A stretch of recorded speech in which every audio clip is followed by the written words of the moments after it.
It is a fantastic new episode of the Writers Roundtable. And today we are talking about selling your content, selling as books, selling as other forms of content, whatever you've got to sell. This is the 2020s. Things have changed a bit. So the rules have changed, what's available, and the platforms to sell on have also changed. And we're going to talk about all that. It's going to be a fantastic episode. And to help me, of course, we have this fantastic panel of lovely people who also probably mostly have actually way more experience than I do. I thought you were going to say panel of love. Is that like Seasons of Love, but it's a panel of love? I don't know. All into my show. So there is Tom, Charlie, and Laura. Now that I think about it, I have sold a book. So, all right. I guess I belong here. You just sell a cookbook. I did sell a cookbook. I sold 500 copies by hand. Which is super, super impressive, especially since the leaks that we've gotten about what actual book sales for big name writers look like. Yeah, we always felt like this podunk little writers in the middle of Nowhereville, North Mississippi. But I essentially, because of the nature of it was in the mid-90s that we self-published, and we literally published by hand. We made the book with our widow hands. And we physically designed and then crafted the cover and every single part of the cookbook. And then to sell it, we advertised it. And then people had to call and write to us and mail us checks. Or if they lived in somewhere in North Mississippi that we were going, they could meet us at various locations and hand us cash. And we would hand them books. So in the children, that's a small green piece of paper that has value. It's kind of like gift cards, but in the written denominations. Right, and they don't expire. I need to make you a bumper for your streams that's just like, warning, Tom is super sass today. You just play it as a content warning for people. Like, be prepared. Salty coffee, y'all. It's yeah. So in the end, Mom and I actually talked about this year before she passed away, and we estimated that we knew the name of every single person who purchased copies of our book because of the nature of having to write to us with a check, and then we'd mail them the book, and that we knew the names of most of the readers. Now, so the reason why we only knew most, not all the readers, is many people were actually purchasing our cookbook as gifts for other people for Christmas, for Mother's Day, for a variety of holidays. And they would tell us that's why they'd need multiple copies. The most we ever sold to one person was 9 copies. And we thought we had finally hit it. But here's what I'll say about 500 copies at $5 a piece. It paid the rent for 8 or 9 months. And that's all we needed. We needed to not get evicted. And it was worth it. Also, my mother's boss did not know that we were publishing the book late at night at his office. So, and since he is still alive and my mother is not, I am not saying the name. But we have lit many a candle. We have given many prayers for his health and well-being, that he does not know why he has received these prayers. So that is to thank him for his unknowing contribution. Essentially, he paid for all the physical expenses of publishing the book, since it was his business. And we used all the paper and the photocopiers and the color copiers for free. So, yeah. He didn't pay my mother enough. That was why we had to pay the rent with the books. He was paying her minimum wage. So, we don't feel that bad. And probably the statute of limitations has run out on this, but I'm still, he's a lawyer, and I'm just not messing with litigious people. But yeah, that is what we did. So we knew all our readers, or we knew all our purchasers. We knew most of our readers. And we actually saw, I think Mom once counted it up, and of the 500 copies we sold, we physically handed it to about, I think it was like 380 something people. Like, we knew the faces, and also some of them, when they were given the book as a gift, they would then contact us to thank us. They loved the book.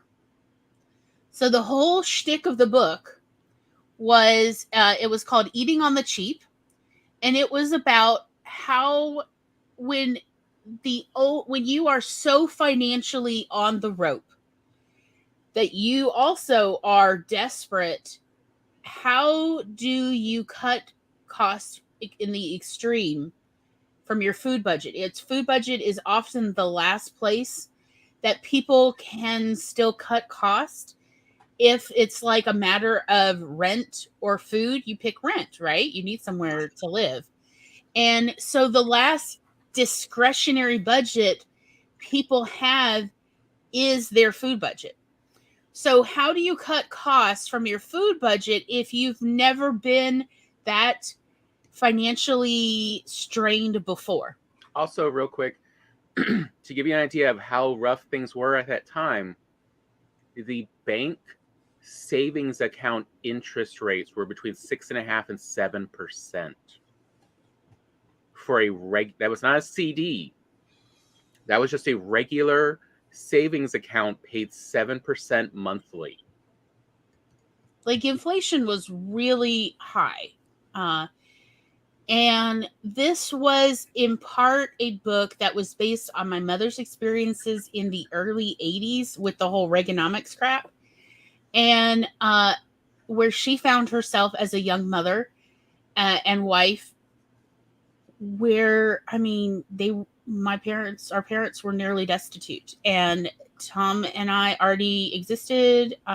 This was right before our little sister was born, and they had to learn the hard way how to do this. And then my contribution was all of my research. I love to read cookbooks.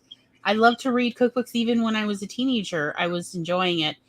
And I was already at that point cooking every family dinner. If I was babysitting, because I babysat about 60 hours a week, if I was babysitting, then I was cooking meals ahead of time.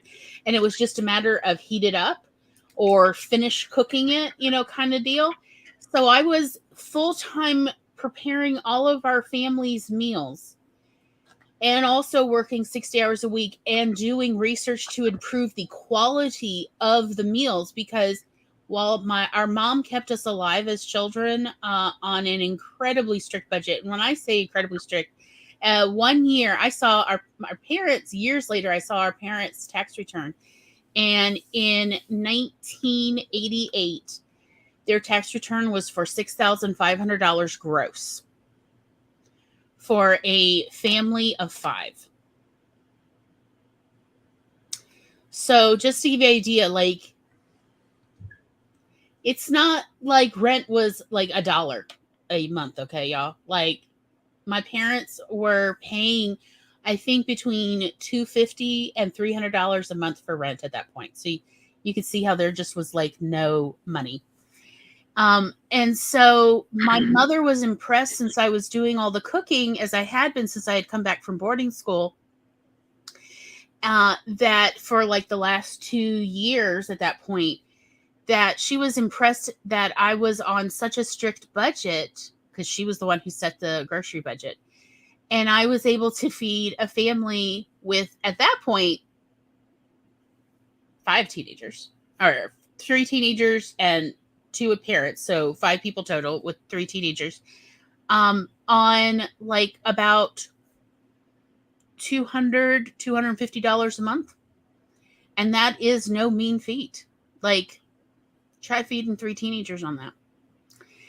And my mother was impressed at the quality of food I was able to prepare, considering she knew how low the budget was. And so it was based on that she's like, let's publish a cookbook. Let us share with other people everything we've learned between the two of us of how to eat well on like next to no money. I had wanted to call it Eating Like a King. Tom and I may still call our cookbook that. I don't know. No promises. But, and as anybody who's ever hung out in our Discord has seen, like on a very low budget, we do prepare delicious food at very low cost. And it has to do with everything my mother trained me and everything I've learned myself. But here's the deal. I have been sharing or trying to share this information for literally decades. People don't want it. No. But if they buy it, then they value it.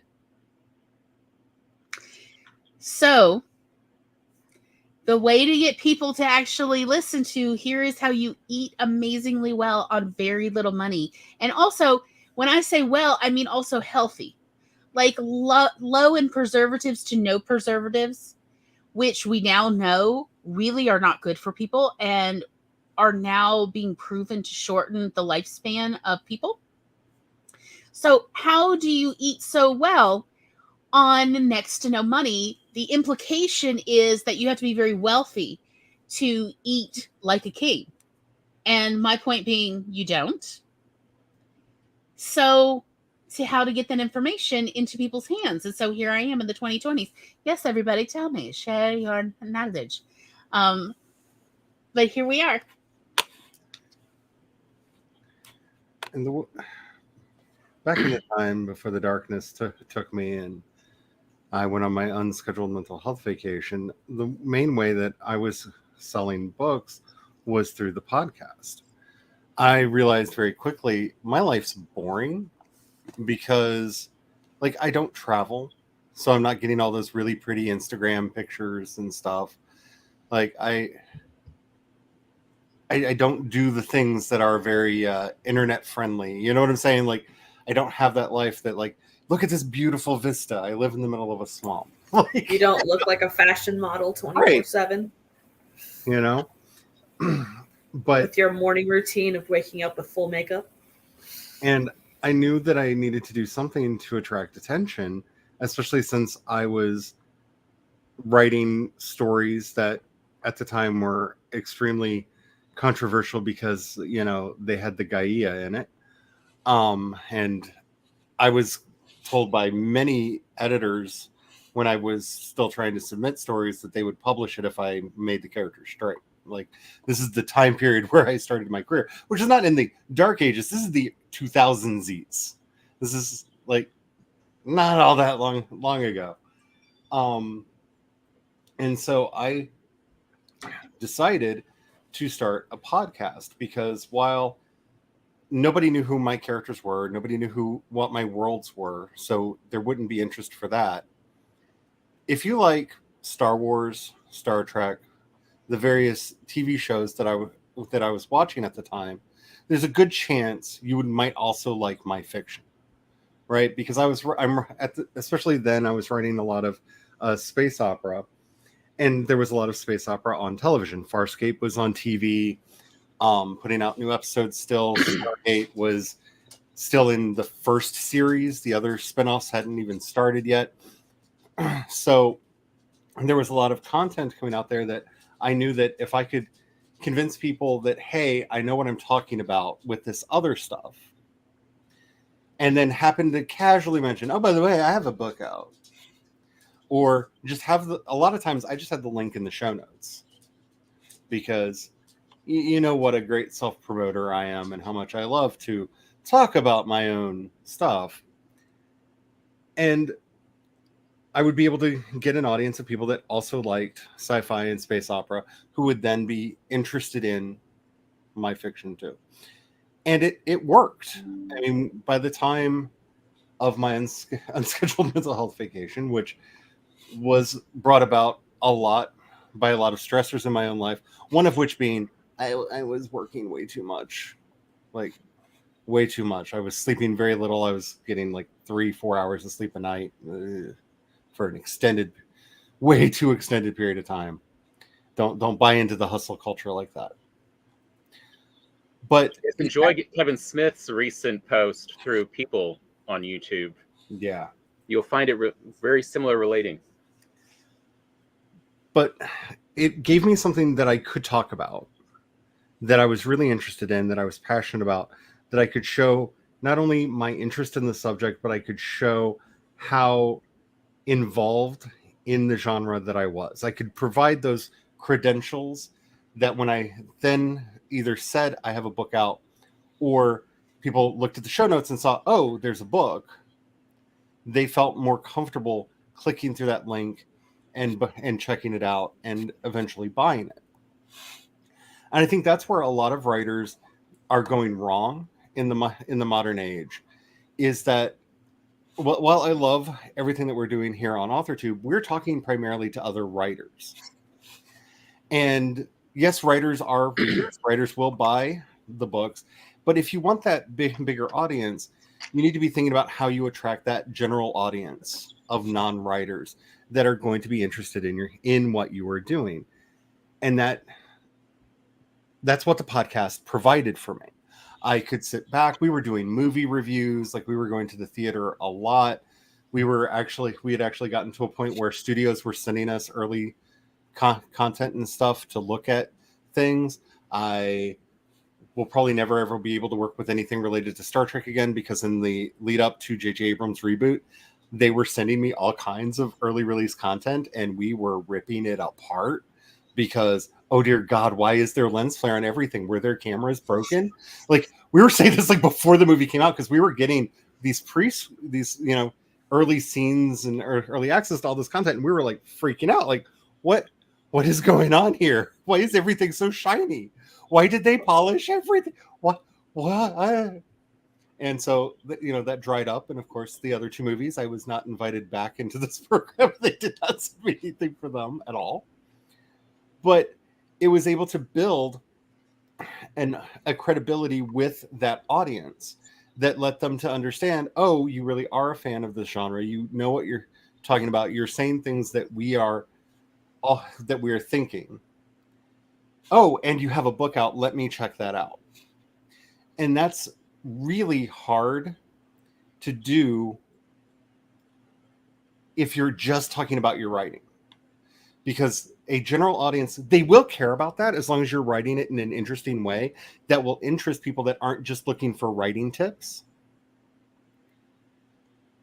Because people are interested in, how does the sausage get made? Because to a lot of people, writing is a mystical, magical process where you go off into a room and fairies and elves come out of nowhere and enlighten you to be able to tell this wonderful story. And I thought, and it astounds me to this day when I'm at a convention or when I'm talking to somebody outside of the realm of fiction writing, and they're just like, it must be magical writing all of this stuff. And I'm like, it's, yeah, I enjoy it, but it's a job. And they don't understand, like, oh no, there's thought that goes into this. I don't wake up and everything is there before me in this grand vista as the universe opens up, right? And so people outside of writing are interested in that. But you have to make sure that you're relating to that general audience, and you're relating to them in a way that they are wanting to connect first to you and then to what you're providing. And that really did serve us well. Like, the last book that I released before my unscheduled mental health vacation would have been The Chain. And within 3 days of that book launch, I believe it had sold 3,000 copies, which is phenomenal. And I dream of those days coming back. I really, really do. But that wasn't because I was such a great writer or because I had done such a major marketing push for it. In fact, I was on the verge of my mental health crisis at the time. I had no energy at all.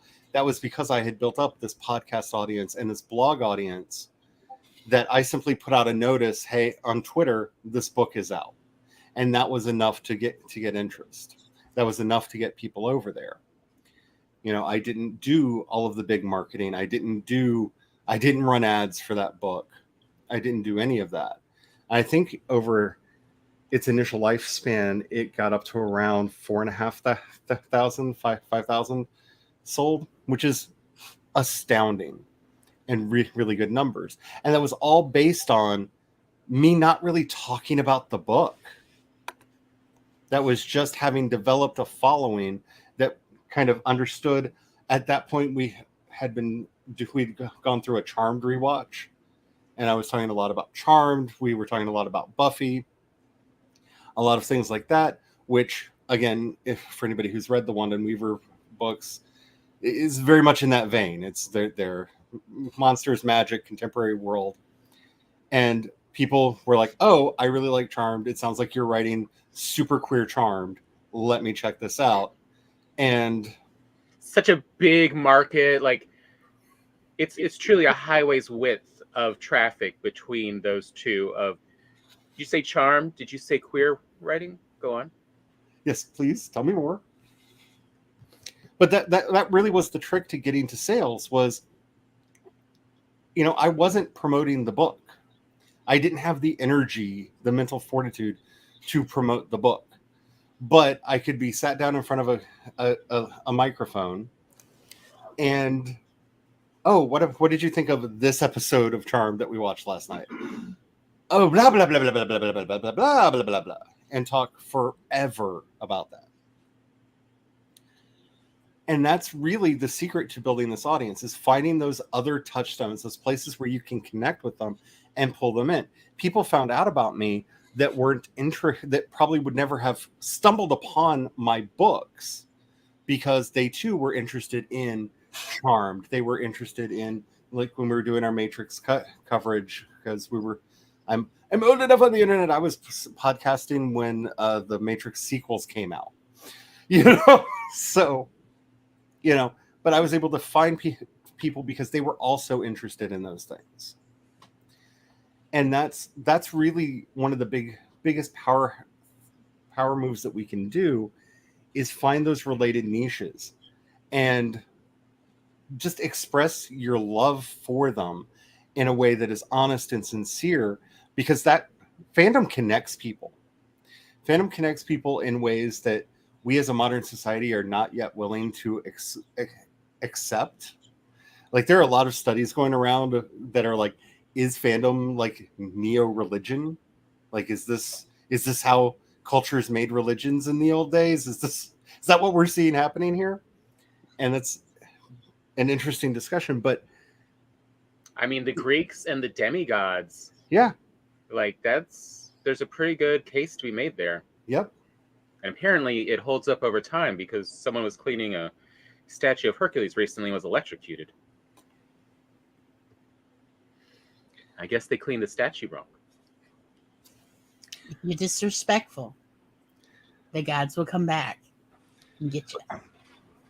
But the best part about that is it didn't feel like work. It was the one thing that I could do that didn't feel like work, because everything else really, really felt like work at the time. And I can't remember the name of the book right now. I think it was called Rework. And one of the main takeaways from that book was, find ways to monetize your trash. Whatever it is that you have that's just that you think is detritus, someone will probably be interested in that.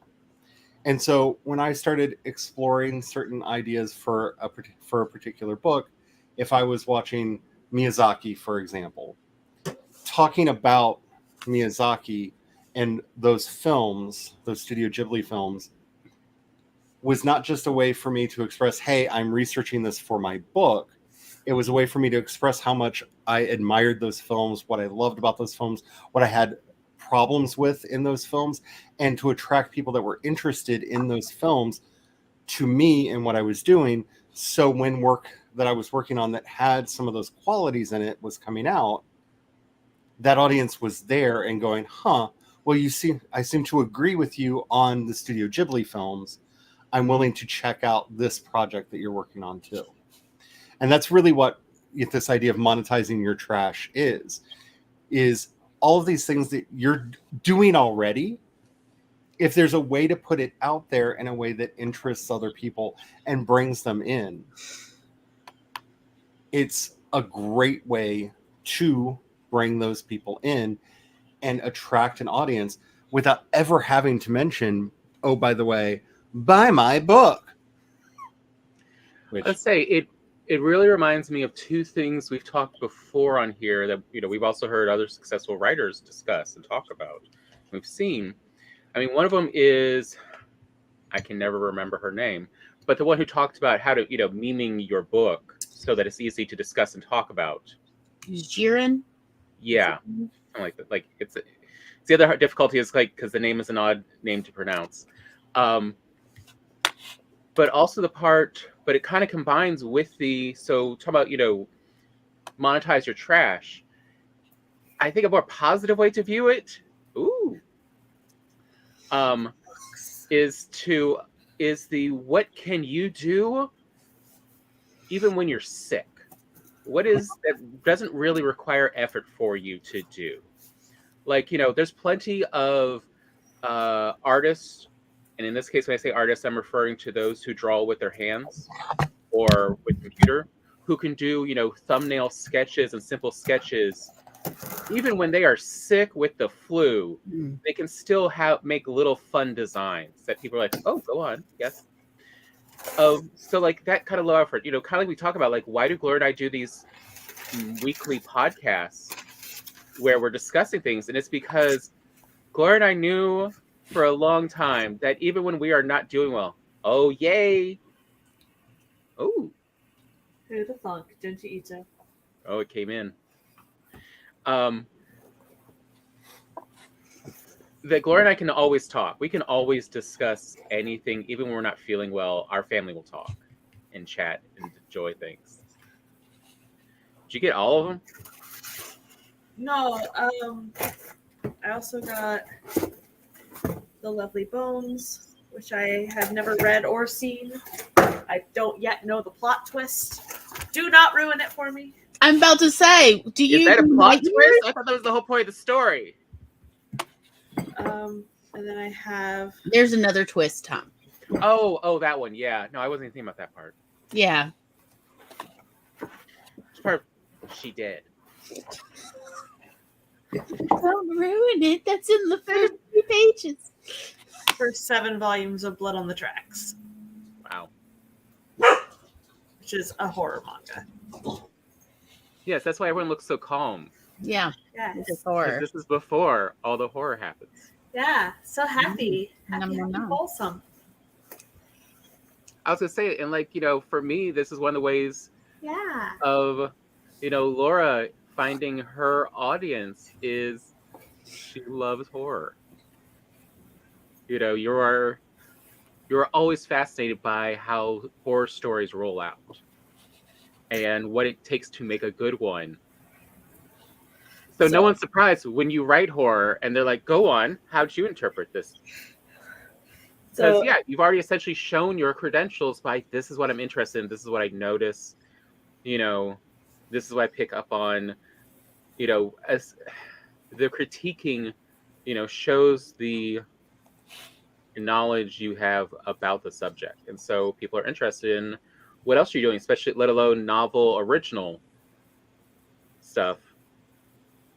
Laura definitely not making the mistake of just talking about writing. She also loves to talk about the stories. And so she's like, you want to hear a short one I wrote? It's like, all right, let me prepare myself for this. Gird your loins mentally. Yes. Yeah, my friend Marion Rich is a huge horror fan, and I kind of want to find a way to get Laura and her talking, because I just want to sit back and watch this discussion. Like, I just want to watch them talk.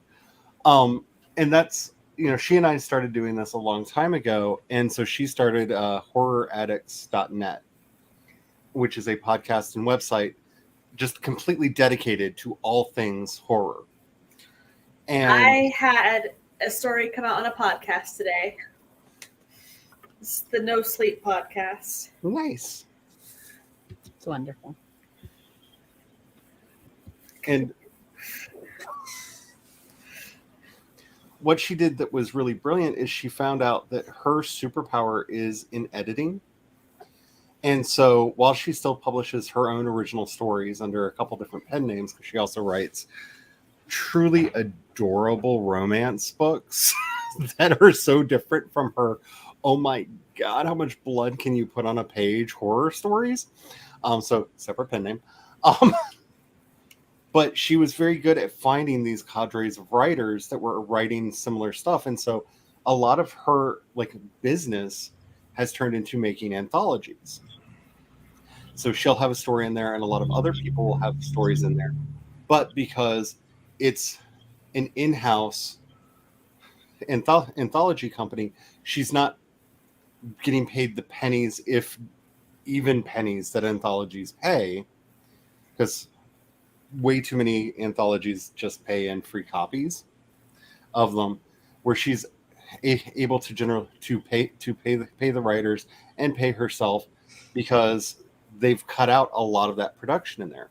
But she was able to go down this path and find it because all she did was realize, I love talking about all things scary, spooky, and horrifically gory. Like, she's so into vampires, it's not even funny.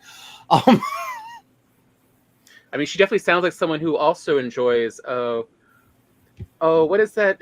What was that book we talked about like at least a year ago? Essentially, the horror writer's guide to EMT knowledge.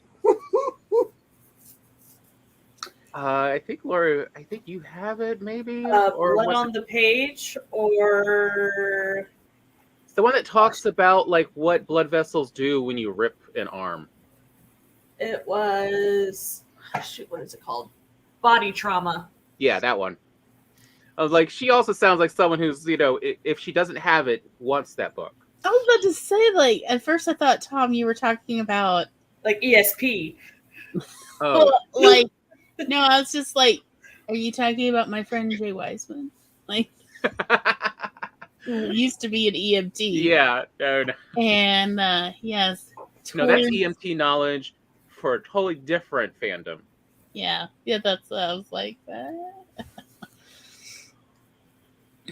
Yes, he just messaged me to wish me a happy birthday. Oh, nice to know he's still alive and doing well. Yes, I'm genuinely surprised. But in a good way. It's surprising who's made it through the pandemic. But yeah, it's that what can you do in a way that doesn't take a lot of energy out of you? So whether that's becoming a meme account, Charlie's making podcasts, Gloria and I's video podcast of what friends can we rope in to talk about that stuff this week. What were you saying, Laura? The book is called Body Trauma, A Writer's Guide to Wounds and Injuries by David W. Page.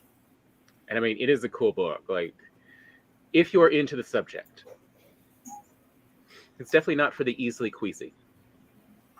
It helped me with my story where a guy gets ragdolled by a deep sea creature come to land. I thought you ended up doing very well with that. So years and years and years ago, it was the early 2000s, I was posited of, what would you do for free? What do you love to do or talk about so much that you would happily do it for free for the rest of your life? There's two things in this world I would be happy to talk about forever for free: sex and food. And those are the two things that I've actually been published about. I had a sex column for a while, and I also published a cookbook. Like, yes, it does carry weight. The idea of thinking about what would you do for free. Now, originally, the person who posited this to me and was part of like this like sort of tiny sub social movement was the idea of, if you do what you love, you'll never work a day in your life. So figure out what it is you just love to do or talk about all the time. Like, what do people have to, what would you be willing to pay other people to listen to you talk about? And that will give you an idea of what you are really into, what you are passionate about, and look at career fields in that direction. Yes, Charlie, I can hear the intake of, I have something to say. I'm sorry. So what? No, no, I would add just one addendum to that. If you really want to stand out and want to make this a career, you need to add the other part of that in. What are you willing to develop the craft in to do well? Because this is how you stand out. This is, if you want to, there are a lot of people out there that are making a lot of, for example, podcasts that are in the niche that I am in. It feels like 5 million podcasts are launched every second. Not even a day, just every second. And they're easy to do. Anybody can hit record on their phone. All phones have audio recorders on them now that are just built in. You don't have to get a special app. There are a lot of free services now that will host your podcast. They're very easy, low energy to do, and that's great. That's wonderful. The thing is, if you want to stand out, it is going to become increasingly important that it is something that you find yourself having a passion for and that you want to hone your craft in. I enjoy doing live streams. I don't really like making videos, which is why a lot of the videos have died away on my channel, because I tried it.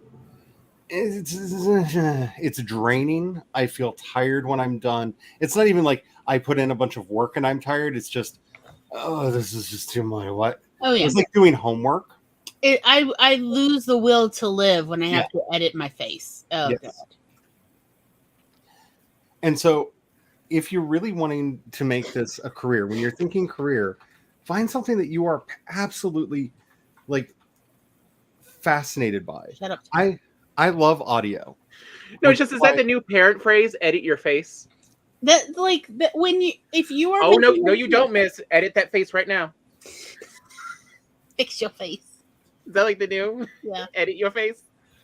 I'm sorry, Charlie. No, I feel the same way Glory does. Like, yeah, it's like, oh God, don't make me have to listen to my voice and edit my face. No, I don't want to look at my face that long. Oh God, I'm grateful that all of y'all will look at me, but I don't want to look at me that much longer. But I'm obsessed with audio. I love learning the little tips and tricks of how to boost the sound quality, how to do this, how to do that. That's something that I am really just absolutely passionate about, and why I have accidentally tripped into doing music and stuff like that. So like the podcasts that I do, that's my original music for the score. That's all of the things that are me. And I feel like every time I do a podcast, every time I do a season of a podcast, I learn something that makes the next season better. And that's something that really energizes me. I at the end of the day, making an episode, be it of the Shadow Phoenix Saga or the Non-Binary Writer or any of the other podcasts that I do, I am like, I did an episode and it sounds like that. I get excited. I get a thrill from it. And that, when you find anything that gives you that thrill, if you make a silly, stupid meme that is so dumb that you groan and then giggle madly to yourself, aha, you found a thing. Maybe you should be making memes. Whatever that thing is that just fills you up, because that's where you're going to find that path. Because I watched a really interesting video this morning. I can't remember who it was, but I can look it up if you want, by a guy who was talking about what is the future with AI coming in. And with everybody like in this panic, like AI is going to destroy the music industry. It's going to destroy YouTube. Everything's going to be AI. And he's just like, no, because what's going to happen is certain things that we don't need humans involvement for are going to be automated, as always. But the quirkiness, the strangeness, the interesting approaches to things, that's what's going to make people stand out. So if writing essays on Substack feels, you get done and you're like, I did that. Making memes, recording a podcast, making videos, whatever that thing is, that at the end of it, you're like, I did a thing. You feel this thing that you're like proud of yourself. Like, I always know I did something good when I immediately have a feeling of, oh God, am I a narcissist now? Because all of a sudden I'm like, I really like this thing I did. Uh-oh, have I gone over? Am I the evil, like, self-important artist now? Yes. I'd have that thought every time I'd write an article for my sex column. And by the time I was done with it, ready to publish, it was like, I really like it. Oh my God, have I become a walking narcissistic personality disorder poster child? Just because I like what I wrote? Like, kill demand. Because I'll agree. Like, when you're doing what you love, you really won't feel like you're working a day in your life. Like, it really doesn't feel like labor. You're still working. You're still putting in a lot of effort and energy, but it's that rejuvenating energy, and that's what you need to be seeking out. Well, I don't know if anybody's going to have that particular thought. This is a constant word. It's just me and Charlie, and we are the same person separated by hundreds of miles. It's fine. I would say, though, that actually segues a little bit into something I did want to mention about these subjects that I found out recently. I think SciShow recently did the state of knowledge, whatever you want to call it in science, on what we know about humans and oxytocin.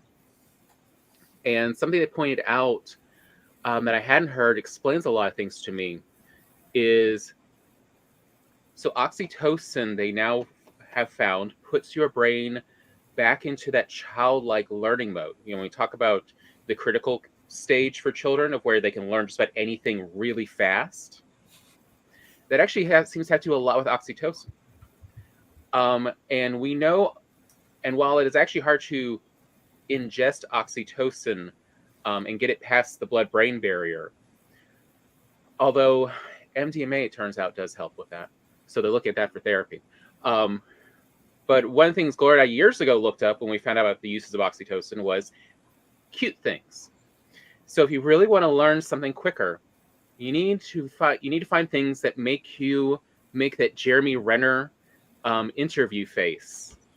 Yes. Which, anyone who has known Laura long enough will have seen her make that face when she talks about certain aspects of horror stories. She will make that exact same Jeremy Renner face of just that, woo, yes! This is so cool! And what I now realize is that is a sign of the oxytocin release. And that is a sign that you're enjoying. So guess what? It also means you learn it a lot quicker. And so, and as Charlie was talking about, if you're something that you want to and can always improve at, it helps with something you find fascinating like that.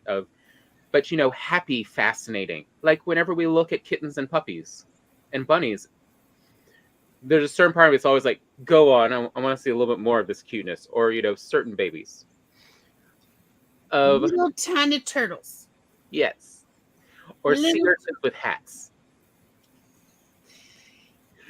If somebody could just put a little fedora on a baby platypus, that would be great. I'd be fine. Whatever. But if you're learning a new subject and you are finding it a little arduous, go spend 20-30 minutes looking at cute, adorable things. And then go back and switch back and forth when you're trying to start something new, especially as an adult, if you're finding it difficult. Or if you just reach something that you have no basis to learn this knowledge, switch back and forth between cute things and learning. And they are finding it is a lot easier. Mm-hmm. So it may be part of that whole being an adult and grown up and being serious is actually what makes it so hard for adults to learn. Versus, kids fascinated by everything. Because everything is cool and fun and interesting and happy, and they learn so quickly. Because that's what a factory needs people to do, is to not question and just follow orders. This is the main thing, especially if you're trying to do anything creative. Our entire school system was designed for 18th century and 19th century factory work. Mm-hmm. Every bit of it. And this is true for almost all industrialized countries, because we've all adopted the same model. And if you're doing creative work at all, you have to break out of that mold and find these things that do absolutely spark joy. It's why, like I always say, I'm Marie Kondoing my life right now. It's not because I'm a huge Marie Kondo fan, but I love that that imagery of you pick it up, you hold it. If it doesn't spark joy, you put it in the box to get rid of. Mm-hmm. Because that is what the creative life is all about. yeah, there are ways to just drudge work your way through it. Yes, there are ways to do that. A lot of the fast publishing models that are out there, the right to market models, you can, yes, make money on that. I mean, the fulfillment level. You can learn to hate doing anything. Yes. It doesn't have to be writing. It could be anything that you can learn to hate. Don't worry. But like if you are taking an approach similar to school, more than likely you're not going to be pulling in a lot of oxytocin. Because the thing that I'm really excited about ChatGPT and Bard and a lot of these things is they're going to make it really hard for people that aren't writers to make a living as writers. And it's going to weed out a lot of those people that think that this is a quick, easy, get-rich-quick scheme to make writers. Now, if you're writing children's books, and I really hate to say this, but there was a really, really good video that Zoe B did recently about when she ghost wrote a bunch of Minecraft fan fiction because she needed money to pay her way through college. Yeah, that's going to be automated, and that sucks for people that need that money. I'm not one of those people that's not seen the potential downfalls of all this, but it is going to make for a very bland baseline that writers are going to be able to stick out and really shine in. Because one of the things that I've noticed, because I'm doing a lot of incorporating a lot of AI into my process to speed up certain aspects of creation, the first thing that's going to happen is people are going to burn out because it's not as easy, simple, or quick as a lot of the propaganda wants you to think it is. If you're using ChatGPT to help you write things, outline things, oh, you got to fight with that robot to get it to give you anything even remotely decent or helpful. I'm not saying that it won't get to a place where it's better, but right now, especially, that's a lot of work. Working with any of the vocal clone software that's out there. Yeah, my cat's having a thing. Sorry. I don't know why it's so funny to me. She's moving the balls and she's mad that they got moved from where she left them. So this is the cat version of muttering. Nobody does anything in this house but me. I'm the one who's always have to clean anything. Yes. Nobody cares. Let's say, Glory, you love the sound of cats doing their equivalent of the tin cup on the bars in a prison. I do. No. And that's what that meow was. That was not a meow of fright, of desperation, of anger. That was a meow of, why is this world cursed me again? Yes. Because she puts the balls right in the front of each of the doors and you have to kick them away or you're going to trip and fall over them. And then she's like, why are they not in front of the doors? I put them here. You have removed my guardians. Right. Oh, God. Like, it's a thing.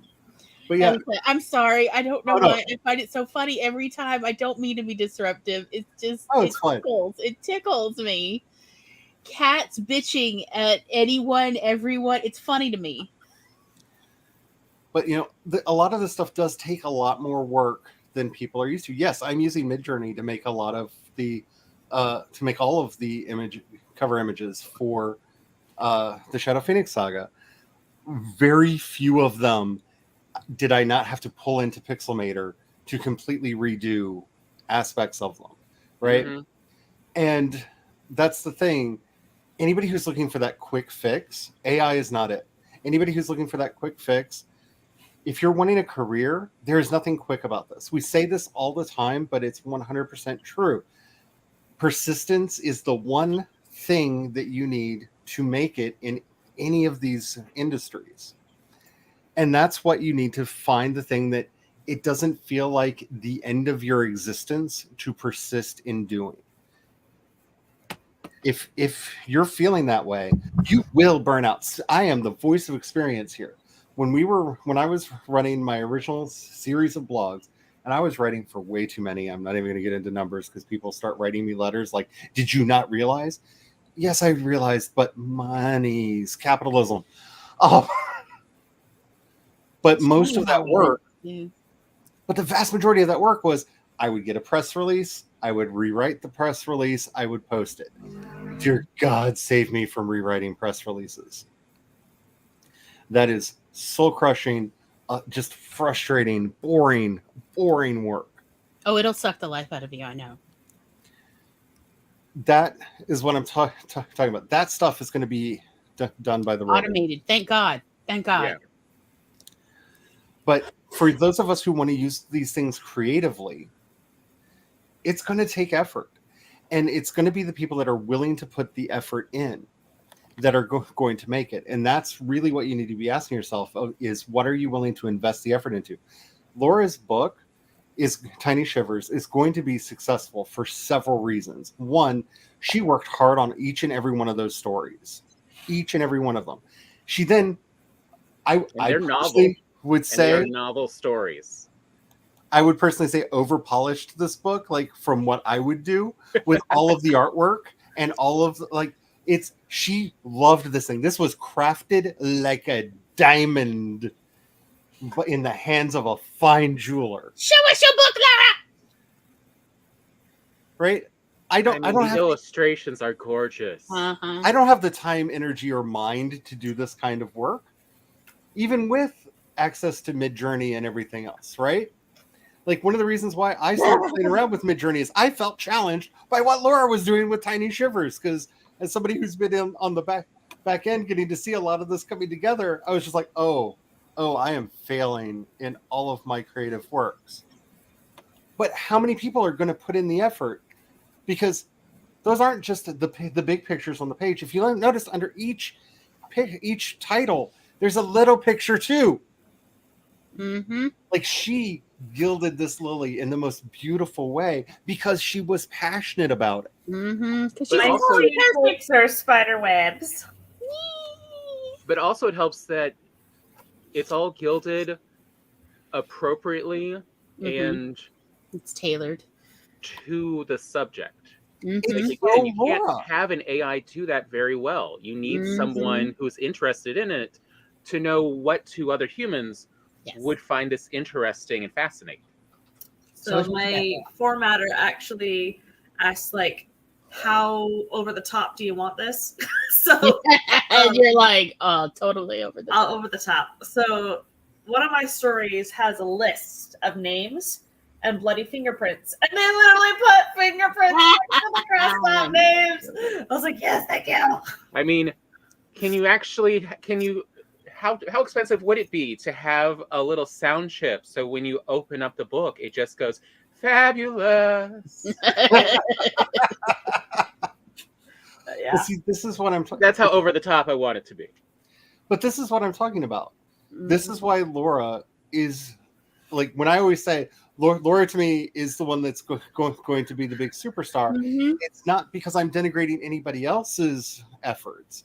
It's because I look at the work that went in here and I am personally envious of the energy and time and thought that went into making this. And that is a work of art. And it's a book, like, even if you're not an enjoyer of horror, you can still even hand to your friend and go, look at this.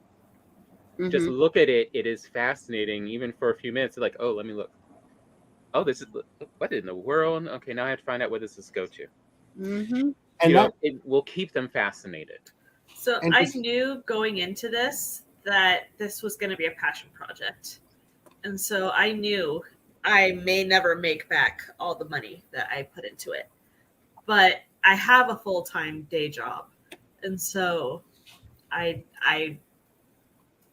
spaced out my payments on certain things. Like, okay, I will commission 3 paintings, 3 illustrations for this month.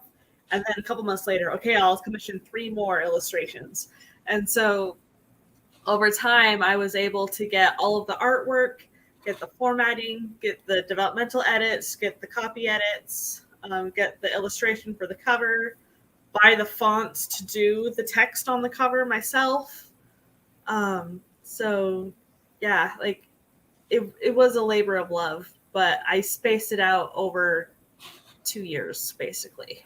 So and it's not to say that you have to copy what Laura's doing, what I'm doing, what Gloria and Tom are doing, or anything like that.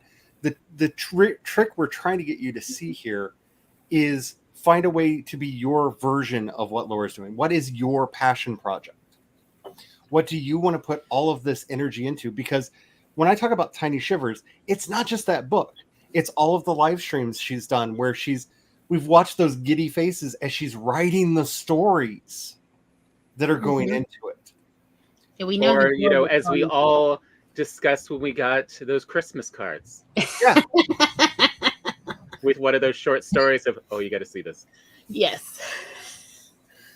Yeah. It's all of that passion that went together to make Tiny Shivers something that is amazing. And once somebody reads it and is like, oh my goodness, I love this. And they go to Laura's YouTube channel and realize, oh wait, I can go back and watch this book come into being. Right? All of that content. When I was saying monetize your trash, this is what I'm talking about. A lot of us would not have video recordings of us writing our book. Right?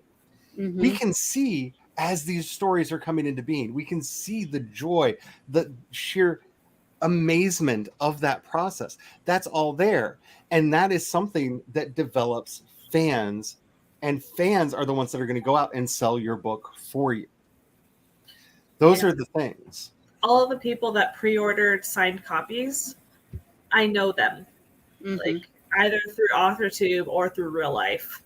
And so it's like, oh, I know you. It's like, oh, yay. So, like, I don't know. I don't think there's a way to see everybody who ordered on Amazon. Nope. No. But everybody who pre-ordered through my Ko-fi, I know.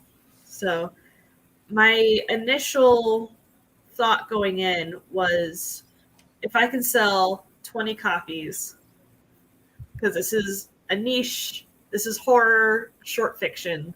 That's not everybody's cup of tea. So it's like, if I can sell 20 copies, I will be a happy camper. And as of right now, I've sold 49. So it's getting there, and it's been out for less than a week. So. And I know you've been published in other things, magazines and stuff, but this is your debut book. Of just me. Yeah. Mm-hmm. And that is impressive in and of itself, because most books will take weeks to months to get to those initial sales. Mm-hmm. This is the reality that you have to understand about the publishing industry. And so these numbers are impressive. Most books are never going to sell over 1,000 copies ever, like in the entire lifespan of to the heat death of the universe. Right? And that's something that we have to kind of hold on to and realize. It's mind-boggling to think most books now will never sell even 1,000 copies, and Mom and I sold in less than a year 500 copies by hand, and hand delivered the vast majority to people in tiny towns in North Mississippi. Mm-hmm. And still made a profit. Like also how little people are making from traditionally published books now is mind-blowing to me. Oh yeah. Like, you're not even making a buck a book? What? I had a conversation with a friend of mine who's traditionally published last week, and I was horrified when she was taking me through her contract. And I was like, oh honey. Oh honey. Yeah, that was I hope that is not standard. Like, what was wrong with that contract? Yeah, it really, and the person who helped draw that up. Yeah, it really kind of hurt me when I heard what she was getting. But this is what I'm talking about, though. Laura was able to sell those books because of all of the other stuff. Yeah, she was also saying buy my book occasionally and all of this. Yeah, she did the book launch party and all of that. But no one would have been there to hear it if it wasn't for the live streams, if it wasn't for being there, being the wonderful person with the great sense of humor. That don't forget the timers. Keep turning red. And all the timers. All the timers. Yeah. Right? That's what we're talking about here when we're talking about this Faustian bargain that you have to commit. How are you going to build, and I'm going to say the bad B word here, your brand? How are you going to build that up How are you going to get people to even notice you or recognize that you exist in this world? Because that is such a hard thing to do. And you can see Laura doing it. And that is impressive. And the more people, once people get this, like, I feel like there's going to be an echo effect as these books are getting delivered, because once you see the quality that she has insisted being in this book, people are going to be like, hey, have you seen this? Like, present cycles are going to start happening, gifting cycles. People will start putting out reviews, and word of mouth will start getting out. And that's the end goal to all of the things that we are doing, is to get that virtuous cycle started so that people are promoting without us having to mention it at all, without having to be in the room at all.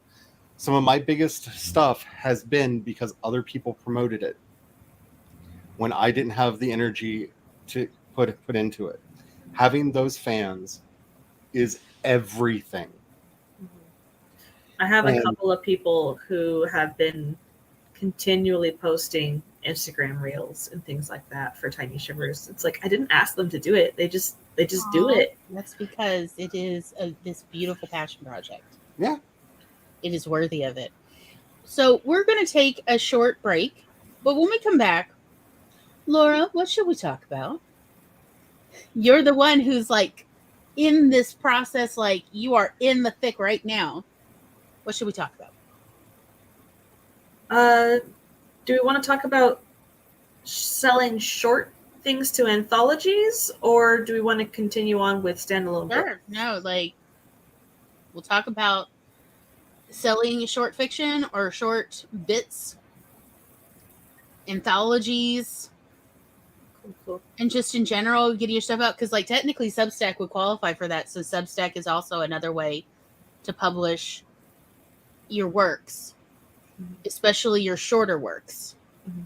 So that's what we're going to talk about when we come back. But in the meantime, what a lovely time to make sure you have something to drink. Do you have a snack? It's snack time. Snacks. I'm just saying, snacks. I think I'm going to go pop a bagel in the toaster oven. And we will see y'all back here in approximately 10 whole minutes.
Me mana me.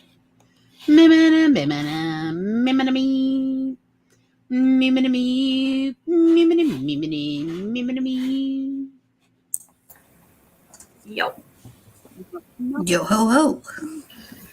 Look at that. We caught a wild Megan.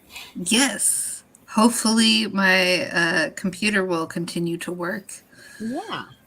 Because today both my computers are being temperamental. So Yikes. They just must be having a day. Hello, Nia. Hello, Kat. Nia is one of the other people that I would put into the basket, like I was saying before. Mm-hmm. That's doing all of the special magic things. Yes. Leah is amazing. She is.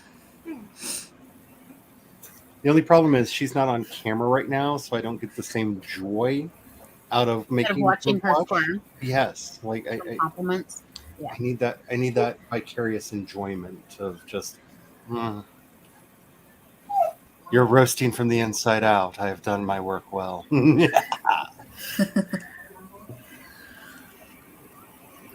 Awesome sauce. Well, short fiction. I love selling short fiction to anthologies and magazines and podcasts and stuff. Some pay a lot more than others. Some just do it for free. Sir. Sir. Ah. Yeah. Why I make a swishy sound when I throw it, I don't know.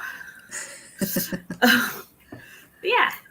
So one thing that is helpful for selling short fiction and why you might want to do it is it gives you a back catalog, a way for people to find you and get some name recognition before you launch your own novel debut. So people can read your work, see how they like your prose style, if you are writing in a way that's accessible to the way that their brain works. So you can do short stories and things like that as newsletter magnets, or you could do it in anthologies and stuff for money from others instead of just as a freebie. But freebies can be used as like funnels to get people to buy the book if it's, say, a prequel or a deleted scene or something. So for anthologies, usually I use publishtodeath.blogspot.com to find places that are open for submission currently. It will tell you what the submission what the company is called that you would be submitting to, what genres they are looking for, the word lengths, and a brief summary of what they want it about. Laura, I have a question. Is that for all kinds of anthologies? Because when I hear Published to Death and know that you're a horror writer, it's making me think that this is a place. Even the Chicken Soup for the Soul series is on there. Okay. I just wanted to make that clear because, again, when I hear horror writing and I hear Published to Death, like, it feels... Nope. It's for all the stuff. Yay. There's also a place called Horror Tree. That one is just horror. There is... Where else is there? There's quite a few. If you want to go directly to the places that you can submit through, they're submittable. Yes, Roy. So... what I like to do is I like to find anthologies and things that have a theme or a prompt or a sentence that must be included in your story and go from there and write for that specific anthology. It might not get accepted, but you gave it your best shot.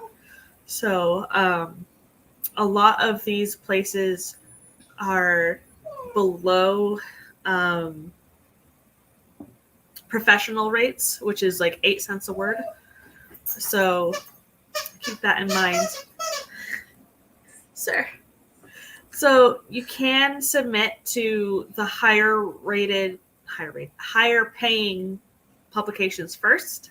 See if you get accepted, and if not, work your way down the list. There are places that want you to submit to only them at a time, so that they have exclusive rights, like eyeballs on your page. A lot of places were like, you can submit everywhere, just let us know if you get accepted somewhere else, so we'll pull it from our submission pile. So there's different rules for different places. A lot of them like the Shun formatting. I can't remember. But yeah, they'll have examples of it. Do not tab indents. They hate it when you physically hit tab for indentations. Double check if they want it to be anonymous in the document and the document title name as well. Like, so you can have your name in the email, but make sure that your document name and content is anonymous if they want it that way. There are certain places that will pay top dollar for podcasting your story. Thank you, Roy. So, yeah, it's really cool. Like, some places will only accept flash fictions for podcasts. Some of them will do flash short stories and longer stories. The one that I was just on today, called No Sleep Podcast, actually pays $100 for short stories. Oh, nice. Very nice. $125 for longer short stories. So could be worth it. So, and that does not count as written publishing rights. That's just audio publishing rights. So, yeah, use the rights that you've got. Go for both physical and audio. There's a wide range out there. So what's really weird is the story that was on the podcast today was originally published in Twisted Pulp magazine.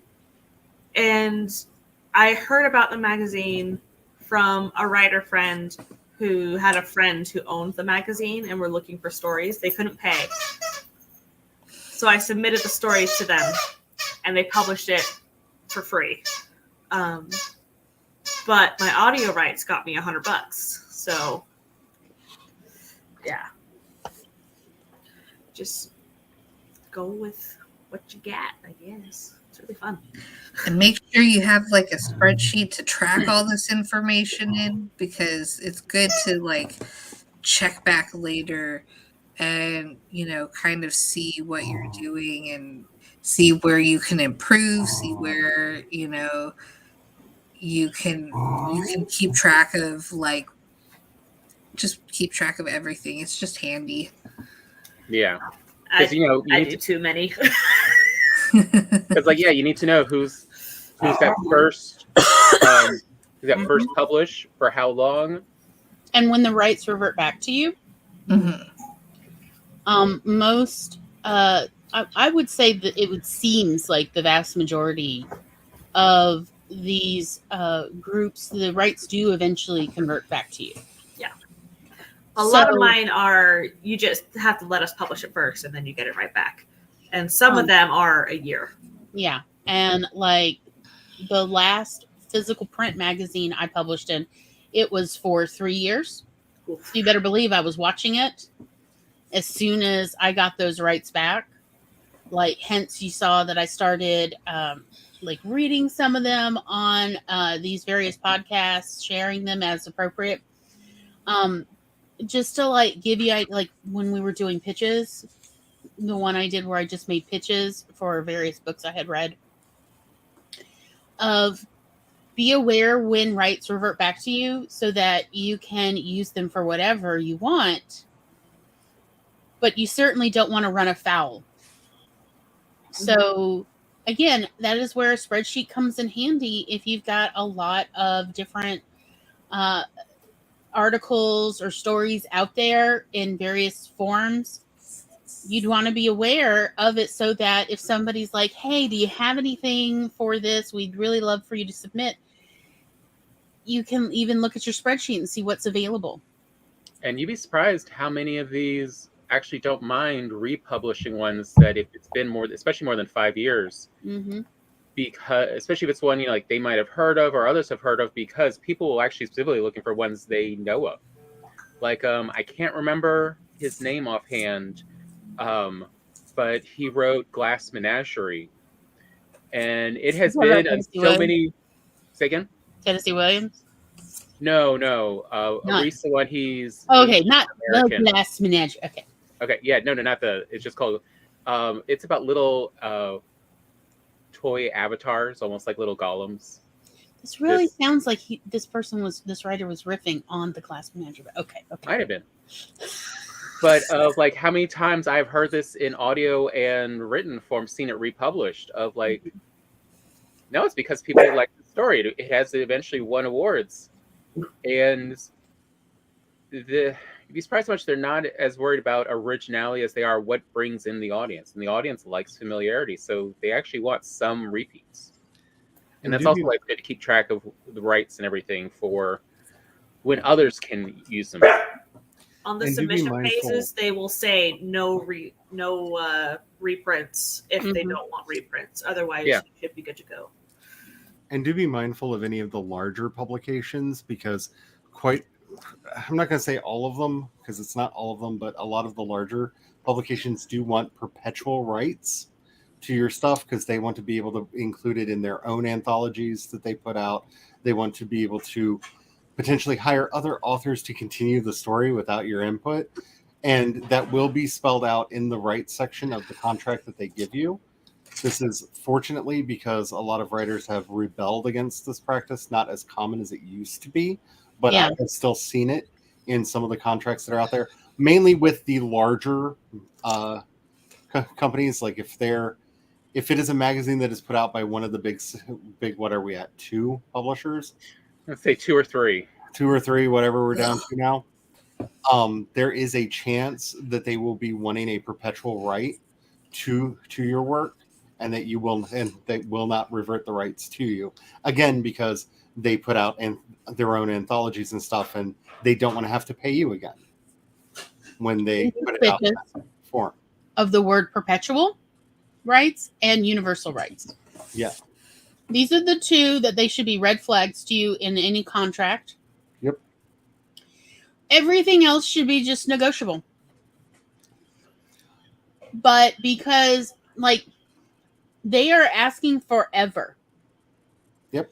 So that your estate will not have rights to that. So, like, be real suspicious. Look, I worked really hard.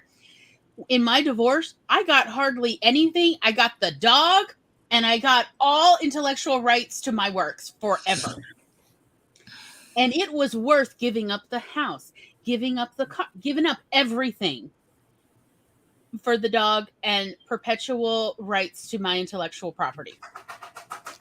Absolutely. And anything I write in the future. So that means including about my marriage.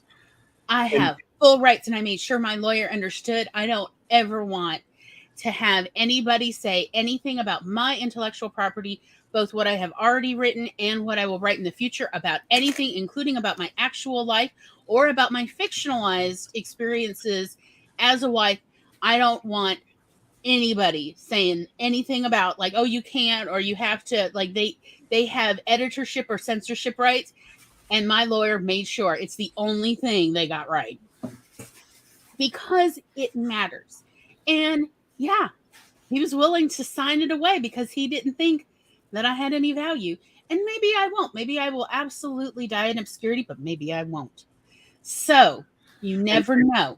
Yeah, the reason I wanted to bring that up is I can't remember the name of the anthology, but I was invited to participate in a speculative fiction anthology, and their submission guidelines were so draconian. I did everything I could to discourage people from participating. This would have been about 3-4 years ago, because they basically claimed rights to the submission.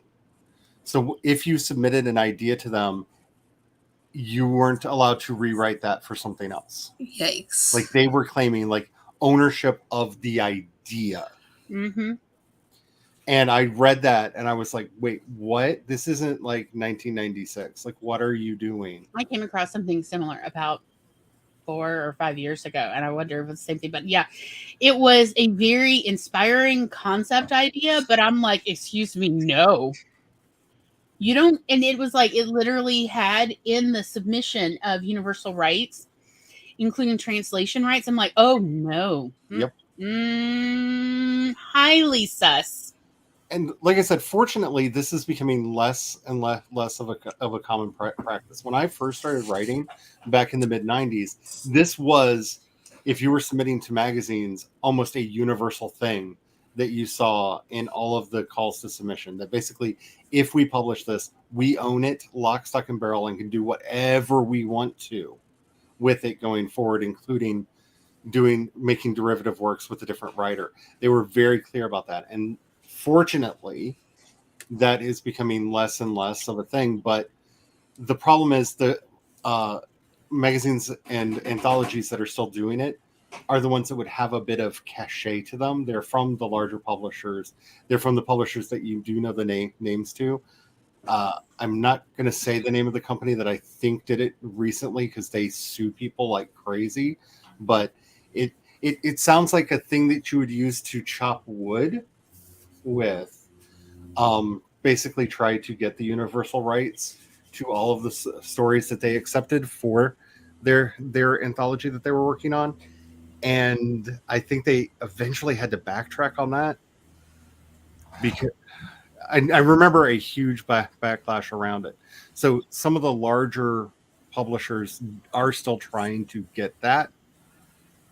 And luckily, most of them don't see a value in anthology anymore. And I say luckily because, oh God, the anthologies they were putting out were trash. But so maybe we can get some love back for anthologies. I feel like that's why a lot of love for the anthology did go away. Yeah, say a good anthology is a wonderful thing you go back to again and again. A bad one makes you never want to try them again. Oh, Sleeping Like the Dead. Go get those squirrels. Be very mindful for what they're asking for, yes, and what you're giving up, even in submission. I also wanted to say before I forget, 3 sites that I have been recommended a lot, and I have started poking around on.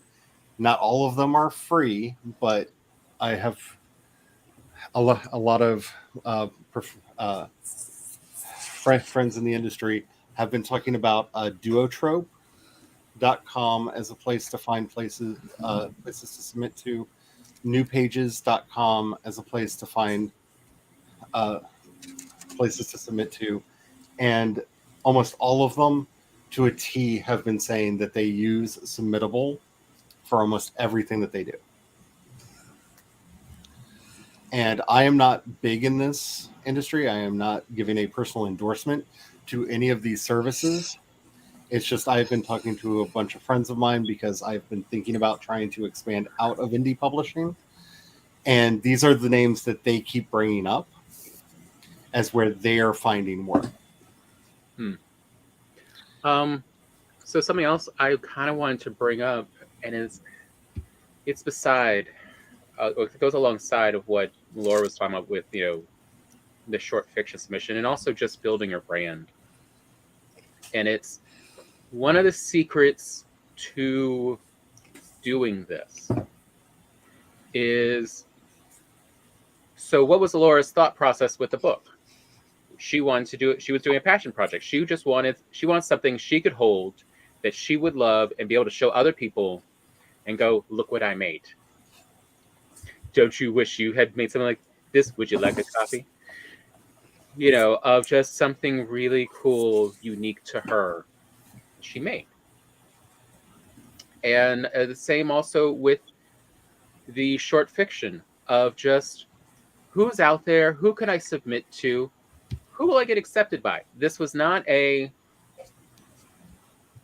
need to make so much money this month, how many do I need to submit to or anything? This is pastime, an activity of, curiosity, fact finding. There's no wrong answer. To use a term from a decade ago that probably will shortly go around again, gamify what you're doing with this. Of avoid having consequences for your activities. Of the goal should be you learn something new, you got to try something new, you have something new and pretty to show, you have something you can talk about. The goal should not be the end product. It's not, Laura's book. It's not is it this the perfect book? Most perfect book I could ever make. No, it doesn't matter. It could be, but it doesn't matter if it is or not, because the goal was to make something cool to have and show and let other people see if they want. And so it ends up being, as a tertiary consequence, something all her friends want to show other people.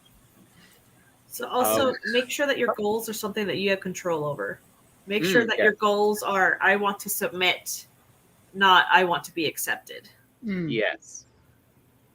Because that negative consequence can also inspire shame, and shame is where your brain just shuts down all creativity and stops functioning. Yep. And then no more creative output. Just you stopped. You killed it. Your creativity is laying on the road in the highway going, why won't somebody hit me? Instead you want it to be running up that hill like your dog every time you take them to the same park of what squirrel's going to be over that hill next. It doesn't even matter if there's no squirrel. I got there ahead of them. But some way that you can always enjoy it, including how many can you submit to? How many new ones? How many repeats? How many did you get responses from? Even if they're rejections, did you actually manage to, was it still interesting enough that they felt they needed to actually justify not accepting?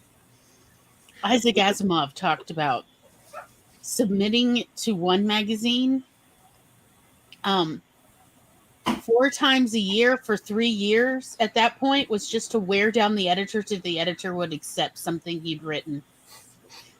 Like, after the 3rd time, the editor's like, you really don't need to keep submitting. It's, I don't think you're a good fit. And apparently Asimov, being Asimov, was like, thank you, but I'll keep submitting. And then just kept submitting for years till he wore down the editor. Who's like, fine, we'll take this. If I take this, will you quit submitting? And Asimov's like, I'll give you a year break.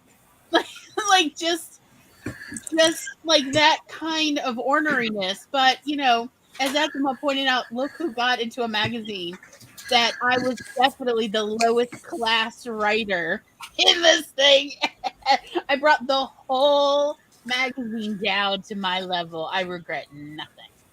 Can I just say, what a tragedy. We live in a universe where Harlan Ellison and Isaac Asimov and these writers did not have Twitch channels where we could have had video, just endless video of, oh my god, let me tell you about this horrible thing I did now. Because although the documentaries with them are still decent, they're still good.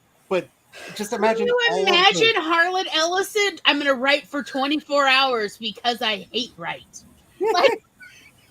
I mean, that's why I loved watching. I absolutely believe Harlan Ellison would have done a 24-hour hate write to raise money for trans rights. Oh yeah. Of here, let's just hate on all of these mucky mucks. We'll raise money. I'm just gonna write the gayest, just trans positive, just BS writing for 24 hours, and I'm gonna keep reading it out loud.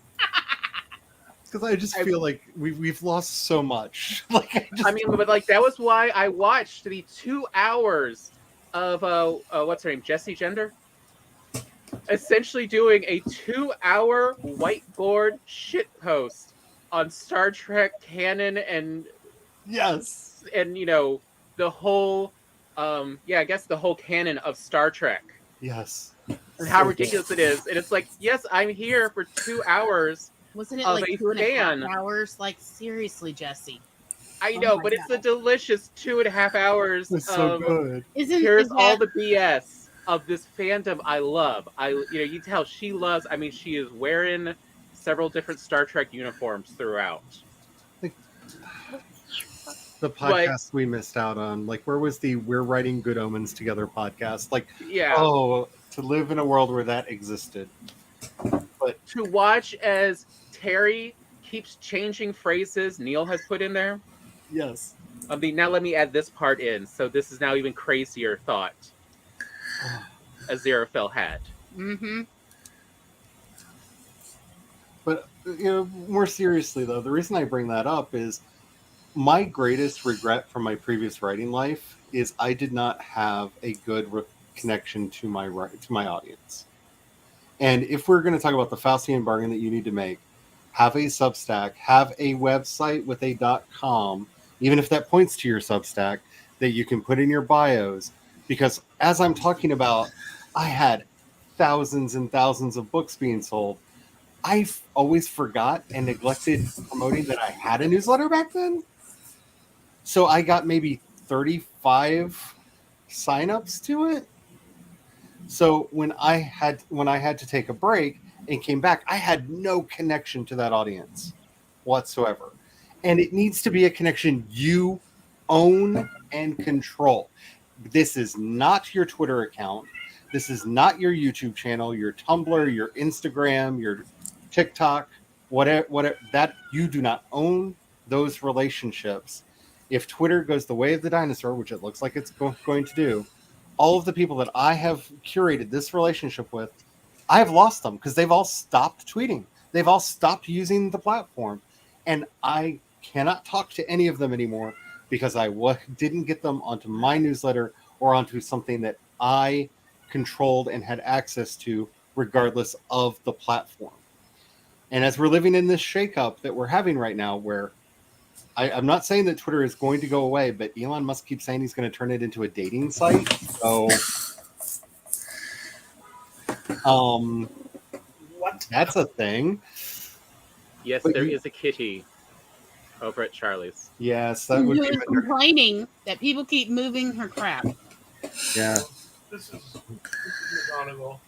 Yeah, this is McGonagall being all upset because she's the one that moved half the balls, and now they're in a different place because Jinx put them back. It's like the Odd Couple added. This is my life. I recently, actually, oddly enough, on Twitter, I recently rediscovered a webcomic artist I love and I reference because Brian makes me think of their webcomic every week. Because the way they would do their monthly fundraiser way back, over a decade ago, is they would write a special comic called Temp's Fate about a little goblin in a dungeon scenario, and if people didn't pay enough, then tragic things happened to Temp's Fate.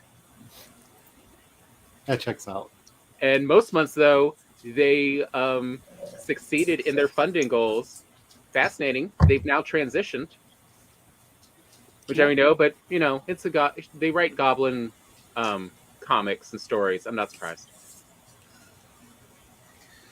But do make sure that you have some connection to your audience. And this is one of the most important things. Like, if you take no advice from me ever for anything that I ever say, this is the one thing that you really need to take to heart. All of those people, if you are not forging a direct connection to them so that if Amazon goes away tomorrow, if somebody actually wakes up and realizes, oh, antitrust is a thing, maybe we should break this up. You do not have access to your Amazon readers.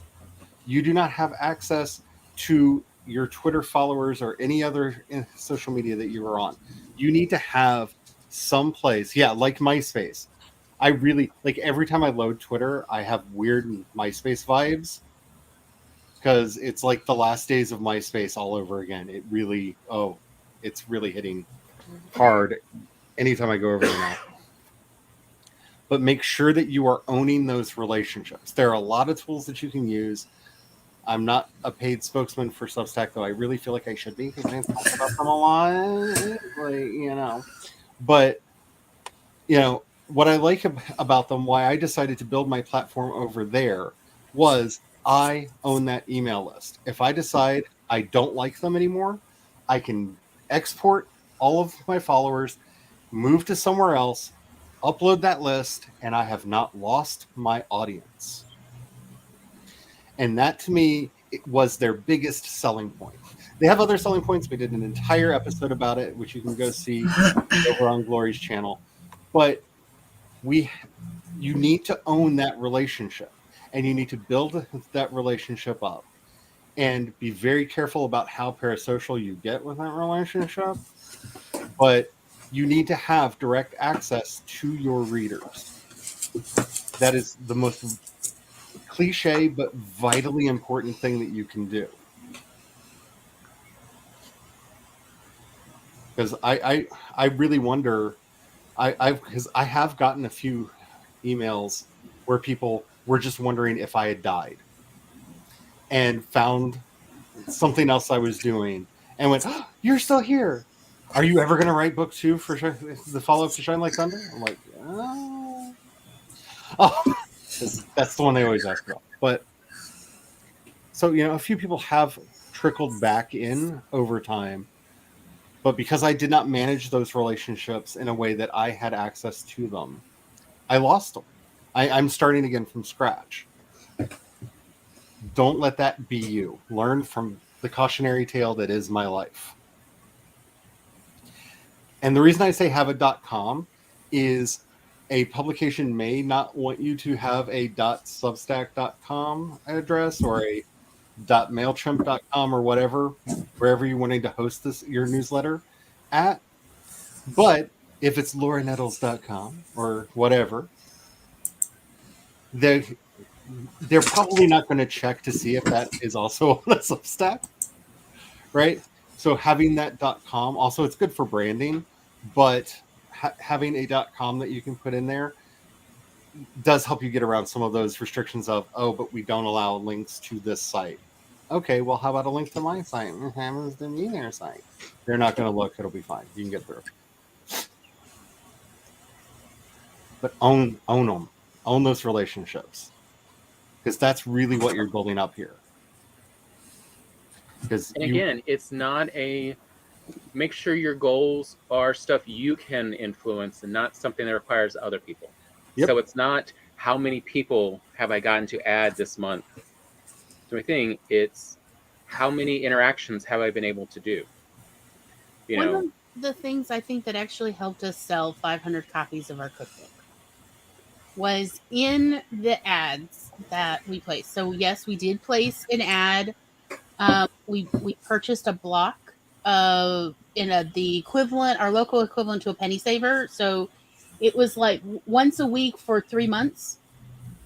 Our classified would show up, and it was just a little classified. But we sacrificed one of our sentences to be, if you have any questions after making a recipe, we will help you. Like that. And in the longer one, so we advertised in the local penny saver equivalent. And then one of my mom's friends in North Mississippi, Ellen Green, ran the Green Book. I do not know if you are familiar with the Green Book. It was a real thing in the 90s. And essentially it was like a coupon book with like buy one, get one free at restaurants and things like that. And you'd pay $10 for the book. And essentially, it was advertising for anybody who advertised in the book. Well, the Green Book had reciprocity agreements with other equivalents of this kind of entertainment book elsewhere in the country. And so my mother's friend, Ellen, we both bought advertising space in her Green Book. Actually, I think what we did was we gave her 3 copies of the cookbook in exchange for an ad in her Green Book. And where we said you could have free shipping if you order a book. That was it. But also Ellen was able to get us a deal, like a really nice deal for $30. We could be in the equivalent kind of entertainment book up in near Seattle, Washington. So we did that. And so, yeah, we got orders from all over Washington, Idaho, and Oregon, and part of BC. They're like, look, I don't know if you'll ship to Canada, but I've doubled the price on this check in the hopes that you'll ship me a copy of the book, or at the very least, the 3 recipes mentioned that we had mentioned in the ad, because one of them included hot dog goulash, which I have told you about before. Well, yeah. Look, other people like it, Tom. And it involved ketchup, okay? It just, it was the 90s. I have to admit, though, children did like it. So, yes, I mean, it wasn't that bad. But the point being, in every one of our ads, we said, if you have any problem with any recipe, you can write to us and we will help you with the recipe to get it right. We guarantee every recipe in this cookbook is edible. We guarantee. We don't necessarily guarantee you'll like it, but we guarantee that every recipe works and that we will walk you through it if there's any problems. Well, I think that's actually what sold a lot of copies, was essentially a guarantee to support anybody trying to make any of the recipes. Because yes, we got calls and we got letters with needing help with a couple of them, which, actually it was like, I can't remember, there was one recipe and it was the most frequent one. And it was, I think, because one of the instructions, one of the lines was a little confusing. So there's actually a term for that in copywriting. It's called risk reversal language. And it's language that helps make purchasing seem easy, safe, and risk-free. Mm-hmm. Yeah. So, yeah, it helped us see that it might have actually been the hot dog goulash recipe, that we had to rewrite because the instructions were a little confusing. My mother had made a last-minute edit that I had not been informed of, y'all.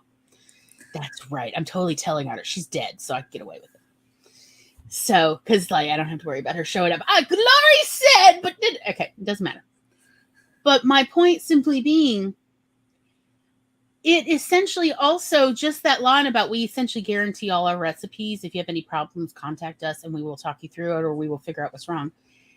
It essentially opened a doorway that goes both ways for our readers to contact us. So essentially we were promising a connection.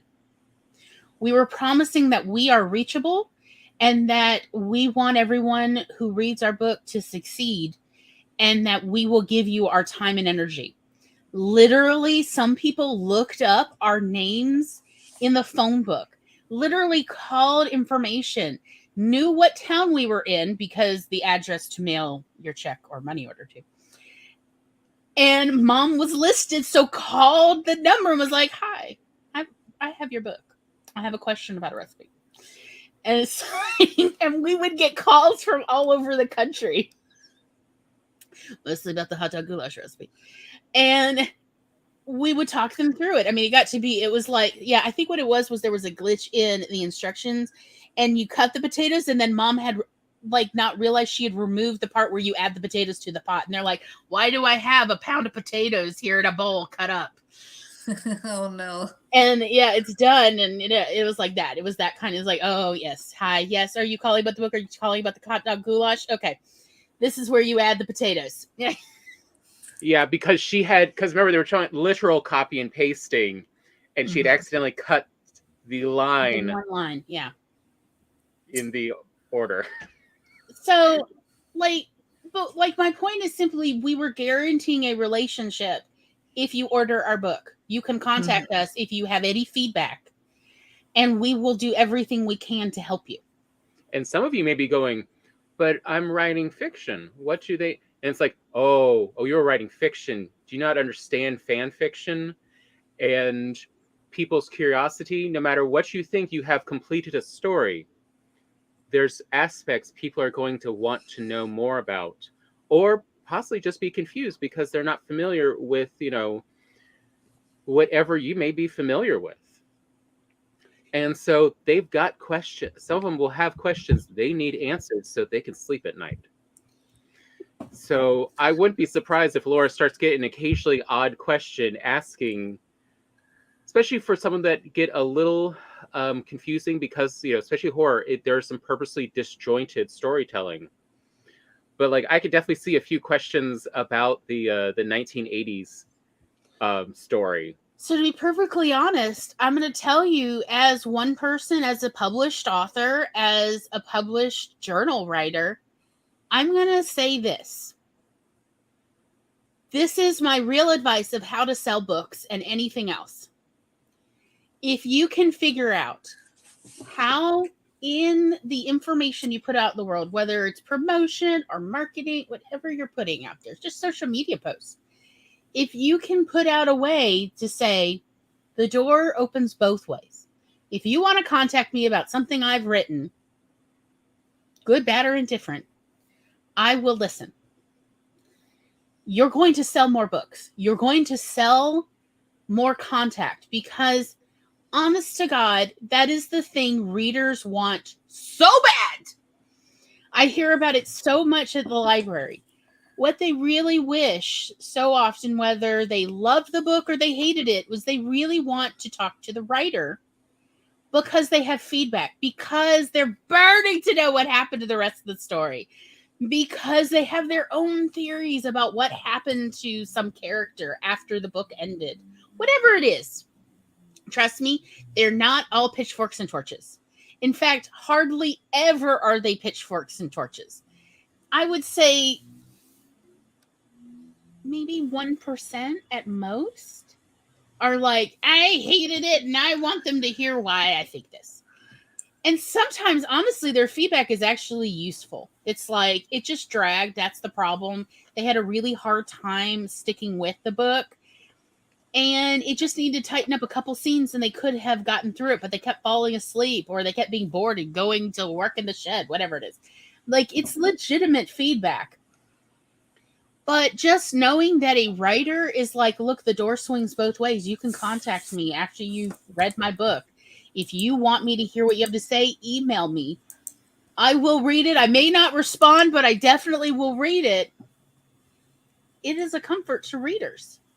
No matter what you've written, no matter if you're writing a cookbook like I had, or if you've written fiction or nonfiction or whatever you've written, readers want to know that you care what they think as much as they care what you think. I mean, why do you think it's part of why Neil Gaiman has such a hardcore following? People want to know that there is the option for a genuine, true connection, even if they never actually open that door. So that is my one real piece of advice that I have to give everybody. I also found the same to be true about my column in the newspaper and also about when I was writing for magazines, particularly regional magazine, where people very quickly found out that there's only one Glory Fink and she works at the public library. So they would just waltz in. I had one person drive 50 miles to tell me how my article saved their Thanksgiving. You could have called. And they're like, but I wanted to see your face when I did. Like, okay. I'm so glad melodies, like yeah, like all the younger people in that family just kept rereading the article out loud to each other, my Thanksgiving article. And that is how they all got through it without lighting the house on fire. was the Thanksgiving article. And so one of the family members drove 50 miles to tell me this. And I was grateful for the feedback. Kind of seemed odd, but cool. But again, they knew how to get in touch with me. They knew how to find me. They wanted to. Readers want to know that the door swings both ways, that you as a writer are reachable, are attainable, are open to feedback. Because people are looking for personal connection. And here is a good use for something like, or just use Linktree. Somewhere where people know they can go to see all the different ways to contact you. and where you are writing and responding regularly? I promise you, people, readers' feedback is not like the scary bugbear that it seems like most writers think it's going to be. I promise you that. Like, readers just want that connection, so they usually end up just gushing. They don't really necessarily have a lot of constructive feedback, but they just have compliments, or they're just going to keep talking about that one character they really connected with. They just want a witness to it, and they just want to be heard. That's it. That's really it. I promise it is not a big scary thing. I promise people are not calling for your blood. Promise that. Seriously. Unless you're Ben Shapiro. That's fine. He has it coming. But like for the majority of us kind of writers, readers want to know that you welcome their response and that they're heard. That's it. So it's something to think about. Maybe you are not yet quite entirely ready for that, but maybe where it's just simply they could respond to you on social media. So, that you make your social media available like that. Like, it doesn't take a lot. It really doesn't. But that's what they want. And that can definitely be an incentive, because I found even when I did sales for the home party business, honestly, seriously, sometimes I was genuinely surprised how much people had spent to buy my adult novelties, and then they didn't use it because they just wanted to be supportive, but also they were just having a good time at the party, so they figured they'd buy it, and then they never used it. And I'm like, you bought a rabbit and you didn't use it? Honey, why? What is going on? But they were really more thrilled with the personal connection. They were thrilled with the fun party. They really liked that they were purchasing from somebody who they knew their face. We were right there. I was listening to them. They were sharing their thoughts. And so they felt like, well, this is probably the only time I can buy where, like, if something goes wrong, there's a guarantee kind of deal. And also if I purchase it and I don't like it, she'll definitely help me find another kind that, would be a better fit. Because I did not take returns, and I made that very clear, because it's literally illegal in the state of Mississippi. So, but they were so thirsty for that personal connection. And I don't think it changes, like, whether they're buying adult novelties or they're buying books. I think people just are looking for personal connection. That's all. And sometimes I wonder why people are afraid of personal connection. And I mean that by the writers. Like, I don't quite get it. But that's partly because my personal experience with making personal connection with readers vast majority has been positive. And when it was negative, it was put all over the internet or made the news, the 10 o'clock news. It wasn't like to my face. So nobody saw me laughing at how ridiculous the feedback was. I have been accused of being personally responsible for HIV/AIDS in Africa, even though HIV/AIDS is what was like mutated somewhere between the 1900s and the 1950s. And I was not born until 1979. But yeah, I have been accused of that. So I'm not entirely sure how I'm personally responsible for HIV/AIDS in Africa, since my parents didn't even know each other until the 70s. But again, like, that feedback was laughable. I did not take it personally, because it was just emotions talking. So again, like, just like, you don't need to be so worried about feedback. I know a lot of us have social anxiety. I do too. Most people, if they're going to actually talk to your face, are only going to say nice things.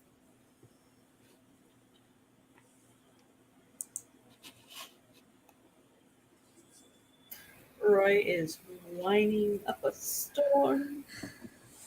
Oh, now you're sitting. Yes. Yes. He's so cute. So, Laura, you going to take Roy for a little walkie walk? Yeah. Well, we're going to do a little short bio break. And when we come back, what shall we talk about, y'all? Anybody got thoughts? We could talk about some of the more, I don't know, practical like applications of marketing. To give people something to take and then start planning their actions. Awesome. Yes. Mm-hmm. Yes, we will talk meat and potatoes. Yes. When we come back, we will talk meat and potatoes. We'll see y'all at approximately 10 minutes. Bye.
Me mana me. Me mana me mana me mana me. Move it a boop. Move it a boop it a boop it a boop. Hello and welcome. Megan's still muted. Hello, hello. Tom is in here looking for snacks. That's the rustling you hear. The cookies are in my room. No, actually, I was wondering. If you needed the Lorna Dunes, they're in my room. I've left the pretzels somewhere. I'm assuming in my room. Yeah, like, no. He loves those pretzel nuggets so much, and it turns out the cat does too. I told Tom, this cat is our mother reincarnated. And to be perfectly honest, I like her better as a cat. But yes, Mom, these are the exact pretzels Mom loved as an adult. Were these pretzel nugget things? Mm-hmm. Guess what the cat liked? I'm telling you, my mother came back as a cat, and I am not mad. She's much better as a cat than as a human. I'm just going to say it. CB says reincarnated. I'm not mad. I'm not mad at all. It's just fine. It's so much better. So much better as a cat. I really don't mind it when she comes into my bedroom early in the morning and just like snuggles up on my chest. Like, okay, fine. Is the cat obsessed with your toes? Yeah. Yes. I mean, that is more know. proof. Yeah, like she's crazy obsessed with my toes and my socks. And yeah, it is a problem. In fact, she's back in the house now. She went out earlier today, but we heard thunder during the break, so Tom let her in because she does not like thunder or rain. And I was like, oh, I probably should cover my toes up again, so she won't try to bite them. Yeah, it took me a while to get back in unmute because I have found a new obsession. The Melodica brothers have released a electronica cyberpunk cover of Ghost Riders in the Sky. Ooh. That is one of the greatest things I have ever heard. I wondered how they were going to deal with the yodeling parts. It is electronic noise squealing through a synthesizer, and I am here for it. All of the yippee. You get theremins, but okay. Oh, I like the way they did it, though. It is. I did not know. Or what is that one? What is that old school one that they used to say was autotune before they admitted it was autotune? Oh, the vocoders? That's it. I was like, oh, what is that word? It's with a V. Yeah, the vocoder. You could yodel through a vocoder. I really like the way they did this. This maybe I apologize to everyone. I love the song way too much, and now, oh my lord, the obsession is born anew. Oh, something I saw recently that I just thought of every writer I know and has been on this channel. If you want to feel seen and just know that you are not alone, I highly recommend going to watch the supercut that Jill Barup made of all of her shorts called One Crisis at a Time, where she is simultaneously the writer and the POV heroine in this story, as her heroine character just constantly talks smack to her as a writer in all her choices. It is perfect. Sounds fun. Down to the very end, extra shorts, where she is now published. She's done reasonably well, and she was up way too late, and she accidentally went to go read the fan fiction. And since the POV heroine has her face, it's awkward. And there's her character now having to talk her down from her just, what have I done to myself? Mood. But yeah, if you want to feel seen as a fiction writer, you'll enjoy, I think it's 45 minutes. It's a full story.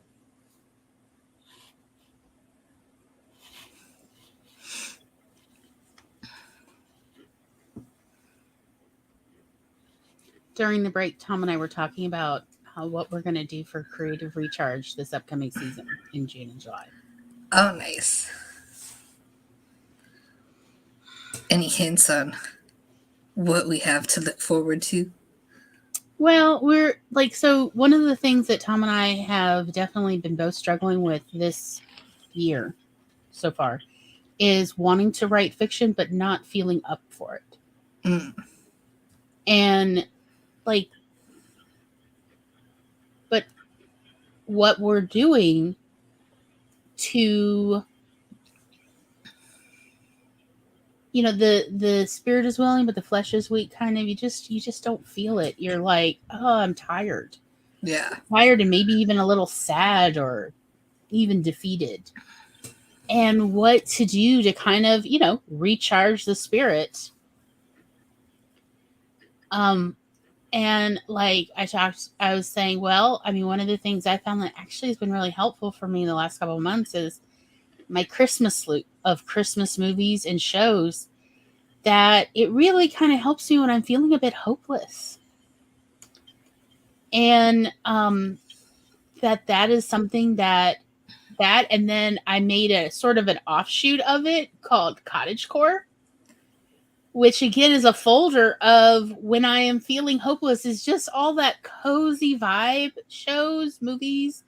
Yes, it does include Anne of Green Gables, the 1980s version, and also Winnie the Pooh movies, as well as almost every version of Wind in the Willows ever.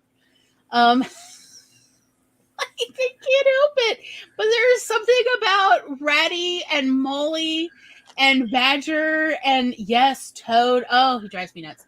That just it's just nice. It helps. Even if it is a bit of English propaganda, still it helps a bit. And that is part of what I've been like slowly rehabilitating myself again, back into feeling up for writing fiction. So the one that came out a couple years ago? Yeah. Yeah, I watched it once. It was depressing. It was depressing. He's dealing with grief and it's depressing.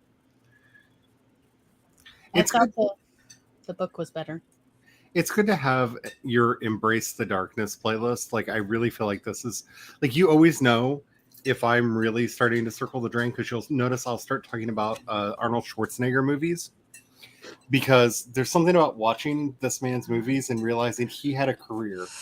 He couldn't act and he could barely speak English, but he had a whole superstar career that makes me feel good. So it's like, you got to start with the classics like Red Sonja and wonder, like, people saw this and said, let's put him in more things.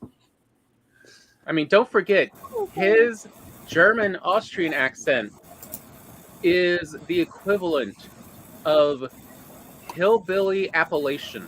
Yeah. Mm-hmm. Like that they won't let him dub his own stuff in German because it would be so off-putting to everyone. Yeah.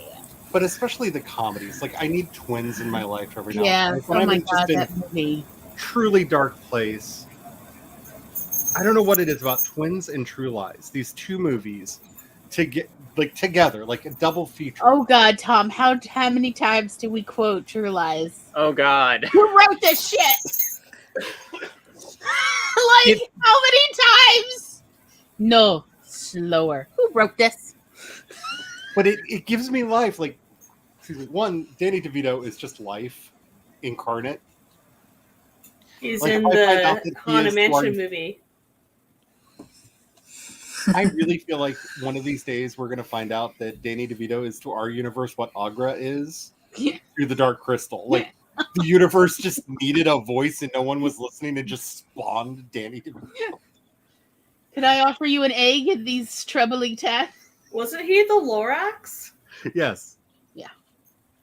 Mm-hmm. Like, just the universe needed somebody to just, oh God, why? And created DeVito to be that voice. And I mean, if I'm honest, when I'm not doing well and I need a weird pick me up of like, just I can keep trudging a little bit. My playlist is just called Assassins in Love. And it is the most ridiculous trope I know of. Yeah. But it includes stuff like, Grosse Point Blank. And the movies Red. Seven Psychopaths. I forget that one recently, came out in 2014 with Anna Kendrick and Oh yeah, what's his name? I don't know. It completely falls into that trope, but if you've not seen Mr. Perfect or something. Yeah, like Mr. Perfect and Keeping Up with the Joneses. Like, I don't know why I enjoy these. I don't know why you enjoy those. There's something about James Bond in a suburban setting that I find enjoyable and ridiculous. Mr. and Mrs. Smith. Yes. If you've not seen Ghosted, this needs to be on that list. It is no. It is. Wait. Which one is Ghosted? That's the Chris Evans is a hapless victim who fell in love with a spy and ends up being kidnapped because they think he's the spy, and she has to rescue him. Wait, actually, I'm not familiar with this one. You're not familiar with this movie? Oh my goodness! It's Chris Evans being the damsel in distress for an hour and a half. Oh, it just came out. Yeah, it is glorious. It is wonderful. There's a montage moment where bounty hunters are coming to get them, and it's everyone who has ever been in a movie with Chris Evans as a bounty hunter coming to get them in quick succession. It is glorious. This movie is this movie is everything that the Fast and Furious movies want to be. I mean, it does have Amy Sedaris in it. Over the top ridiculousness in every possible way. Describing it reminds me of Scott Pilgrim versus the World. Wait, what? They have Sebastian Stan playing God? Yes. There is kind of like the Evil X's moment in the middle. There is kind of a moment of the I was Evil going to X say, movie. this feels like... It is the most ridiculous, oops, I fell in love with a spy movie I have ever seen in my life. And Adrian Brody plays the world's most hapless villain I have ever seen. And he is so painfully French, and I love it. It is, if you like trash, oh, why did I fall in love with a spy and my life is like this now fiction? Yeah, I pretty much. That's my weakness. This movie. I am not saying it is a good movie. I'm not saying it is a great movie. It will not change your life. But if you are anything like me, you will laugh for the entire runtime. Kat wants to know where to watch. I don't know where. I don't know, but Kat, I'll get you a copy. I'll send you a link. But it is pure ridiculousness. It is like, I love the fact that they're like, oh, Chris Evans, you were just starring as an action hero in all of these movies. Can we make you into a damsel in distress? Like, he is an asthmatic vegetarian who is so into helping plants grow that he can't understand the world around him and is afraid to travel and afraid of everything.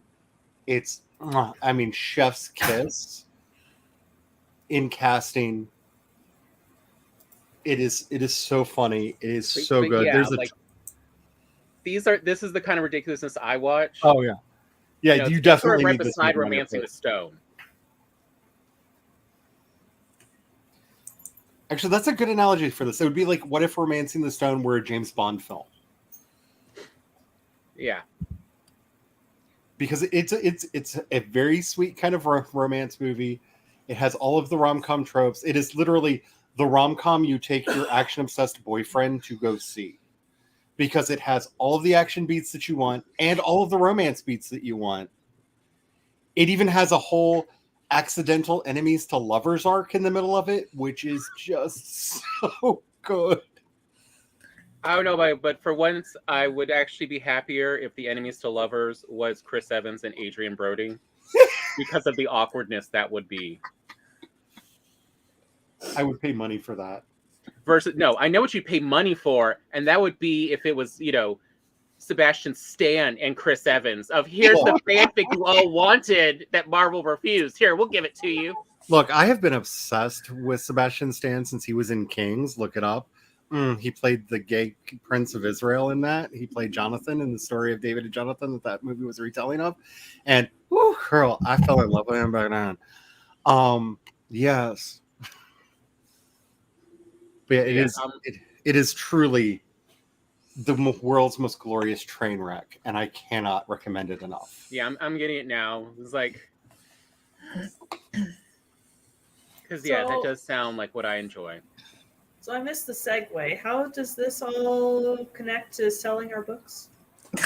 Oh no, we're talking about the next season of Creative Recharge. Yeah, we're talking about. Sorry, we had a moment. Yeah, this is what we were talking about over the break.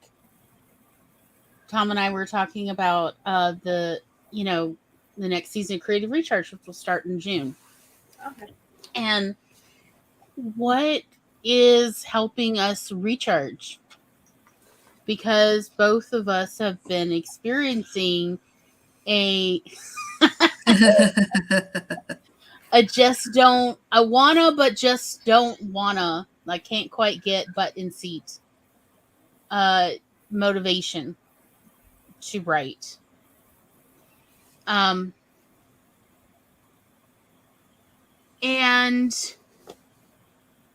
like that's what we were talking about. So like, yeah, I have a folder called Rough Day. And it has movies and things that really help me as well when it's a really bad day. Would this work for everyone? No, of course not. But like the concept would, if you have a list of the kind of TV and movies or books that when you're having a rough day, you can go to just sort of tide you over till you can emotionally be in greener pastures. But that's what we were all sharing, like what helps us in those dark times. Read darker things. At least I'm not being haunted by this creature. So the meat and potatoes of this kind of marketing. That's what Megan wanted us to. Yes. Megan suggested we talk about meat and potatoes, marketing and promotion of your hi kitty. She got to watch and make sure that only the cats she likes are on the porch trying to avoid the thunderstorm. So she is all nice and inside in the nice, air conditioned place free of thunderstorm.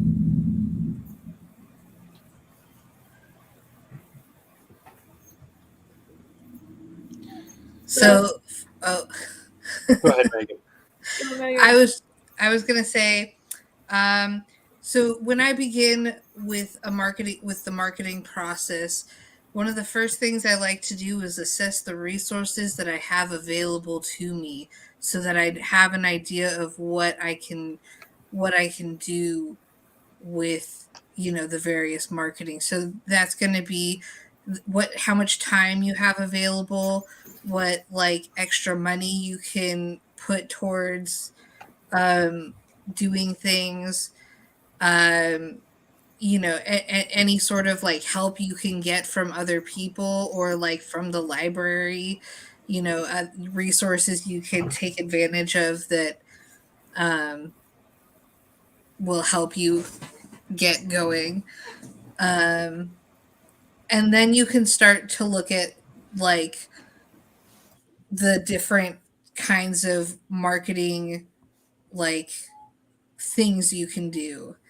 Like for some reason having a billboard is at the top of my mind, but renting a billboard or doing an advertisement, or even just going to like a book festival and selling your book there, and like or marketing your book there. There's a variety of different marketing things you can do to get your book out there. But it helps to know first what you have available so that you don't like burn yourself out trying to get your book out there. And that's, when I was a marketer, that was like the first step I would do, is go over with the clients, like, what do we have? Like, do we have things so that we can create marketing like images and stuff like that? Do we have the tools for that? Yada yada yada. There are like free options, but not everything works best for what you are trying to do or whatnot. So yeah, I'm starting to go off on tangents, so I'm gonna stop here. This is a very Substack thing. I mean, you can do it in other places too, but it works really well. And I know a lot of us have started Substacks lately. Be a part of the community. Mm-hmm. It's the thing that has like really been helping my growth lately. I am commenting on other people's stacks a lot. I am in notes, talking to people, arguing with some people, being a general nuisance to others, and trying to be helpful as I can. And what that gets you is, one, a lot of good conversation if you're dealing with the right people. That's always wonderful and nice to have. But it has also gotten me a lot more recommendations on the site. And for a site like Substack, its real major selling point is its recommendation service that it has. Getting people to add you to their recommended list means periodically the system will automatically send out an email to their subscribers saying, hey, you really like this person. I bet you would like this person. And getting them especially to blurb you, where they can write why they like your stuff. All of that is really powerful. And one of the ways that I've been growing quite a bit over there is I've just been insinuating myself into a lot of discussions that are on the topic that the topics that I write about. And it's not been the easiest thing to do. I've followed some people already. I've randomly encountered some people in notes. I've been using their explore feature and going through and going, I know that I'm writing primarily in culture, philosophy, and fiction. And so just going through and looking at all of the posts that are coming out in those categories, finding things that are interesting and engaging with them. It's been very nice and restorative for me in that I get to talk to other people. I'm not having that constant like judginess because I'm reading my own work way too much right now in this phase of my life.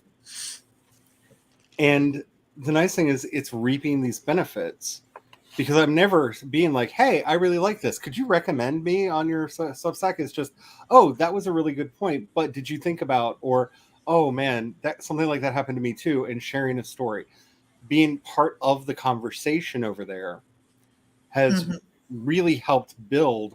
Like my main Substack has just in the last couple months.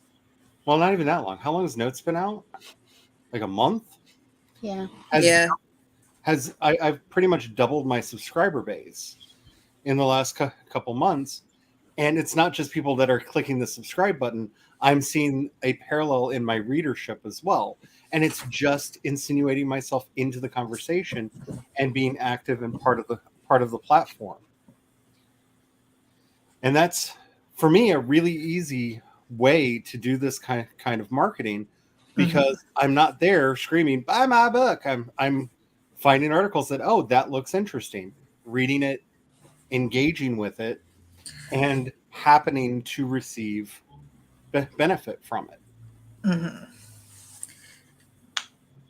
Because stuff like that used to work back in the day of blog rolls, if anybody remembers the old ancient days of the internet. Dating yourself a little. Oh, I am ancient. I am nothing but mummy dust at this point in my life. But it's really something that's coming back over there, and if you can utilize it, do it.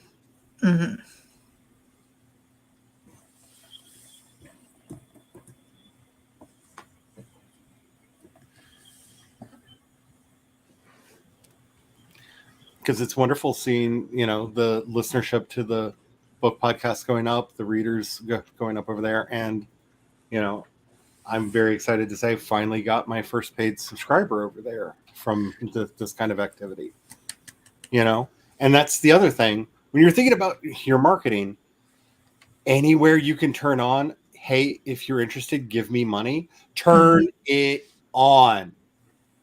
I'm not speaking to anyone who might specifically be lurking in the chat right now.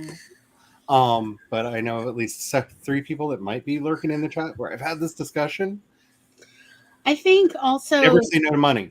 Figuring out where your demographics are loitering. Mm-hmm. I mean, maybe they're over on Scary Mommy, or maybe they are in some corner of Reddit talking about their fandom. But figuring out where they are. Or, you know what? Just taking a little dart and throwing it and just scatter plotting. Like, I don't know where they are. Let me keep putting out. So, okay. When Tom was this is that gamify it. It's not. When Tom was young, like a kid, he was really into comic strips. Because our parents wouldn't let us have comic books. So he had Calvin and Hobbes books. He had Bloom County. Garfield and Bloom County. And we didn't have cable, y'all. So Friday night, what were we doing as children? We were poring over these books, reading them, and then reading out loud the ones we thought were really funny. And in Bloom County, there was more than once this sub-story arc about dog whistles. How do you get the liberals? And it's like they're literally out in like a prairie field. And there's Milo just jumping out yelling, "No nukes, no nukes." And then random Democrats popping out of the brush as if they are birds, yelling, "No nukes, no nukes." And I think it was Milo's very, conservative right-wing grandfather with a hunter's gun, like duck hunting. But we've thought about that for decades now, about there is a point to dog whistles.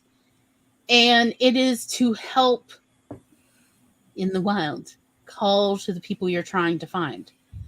So if you think about what are the demographics that kind of appeal to who like your writing, what are the dog whistles they respond to?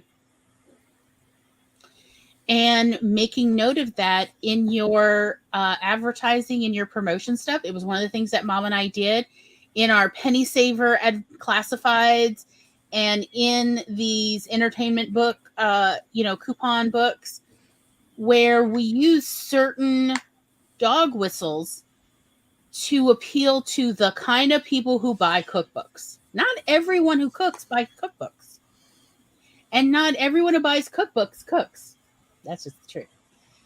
So how we were like, okay, what are the phrases and the terms that people who collect, who hoard cookbooks, what are the words and phrases we hear them use all the time? And we talked about this for weeks. This is all my mother and I talked about. Driving in the car, talking about other things. That another one would occur to us. A nice thing that I used to do to kind of cheat that is I would go, I can't remember what software I used. There's software out there, though, where you copy and paste all the like the Reddit posts or, whatever post you're looking at into, and then it'll find the key terms that are used frequently. Some of it will be like, the word but like it'll have the key phrases that they tend to use more often.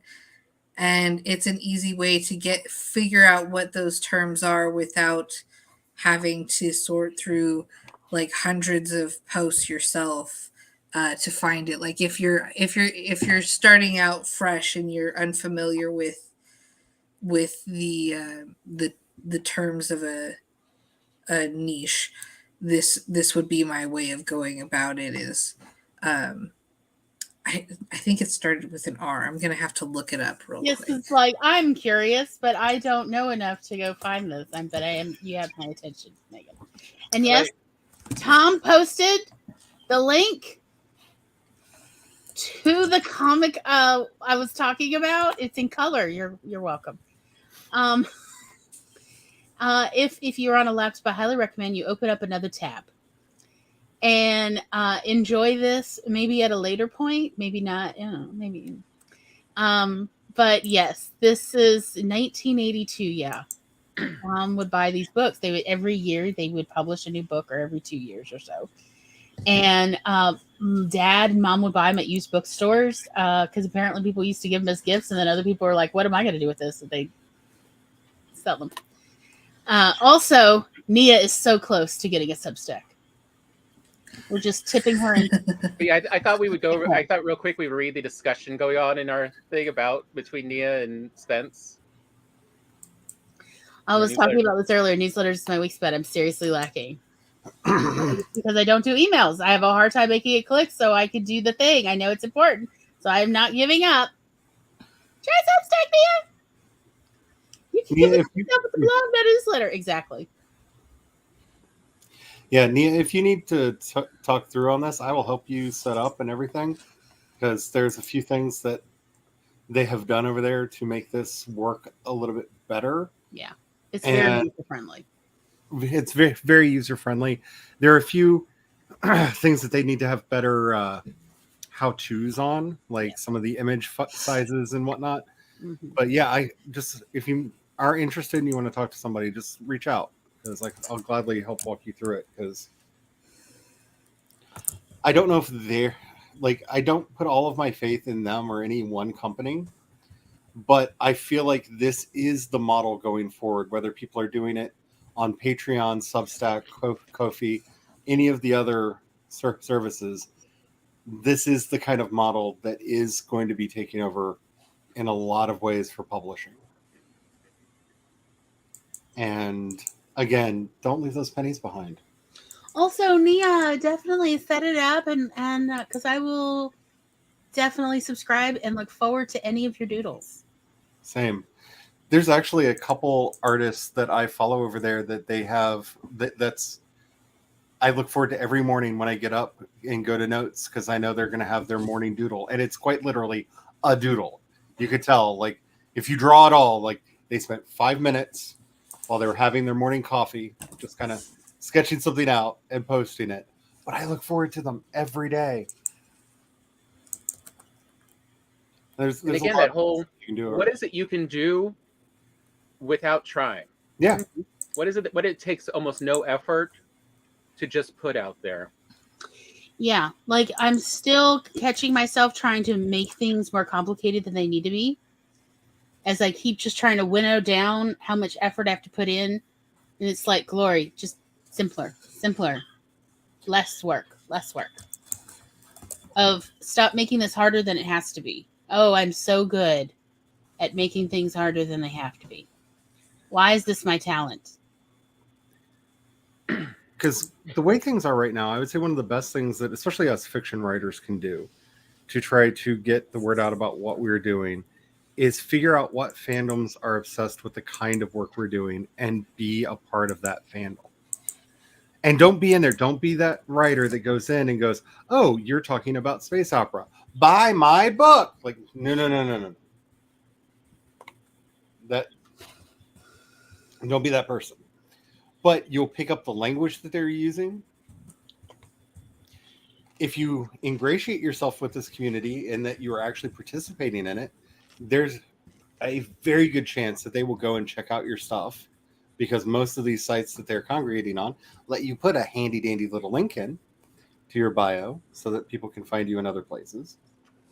And may we all eventually be granted a fan. Like one, what was it? Dickolas? What are we talking about? Wolfwood or whatever? Yeah. An author over the weekend went up to #1 because they just posted on Twitter, Don't look up anything about this book. Just go buy it and read it now.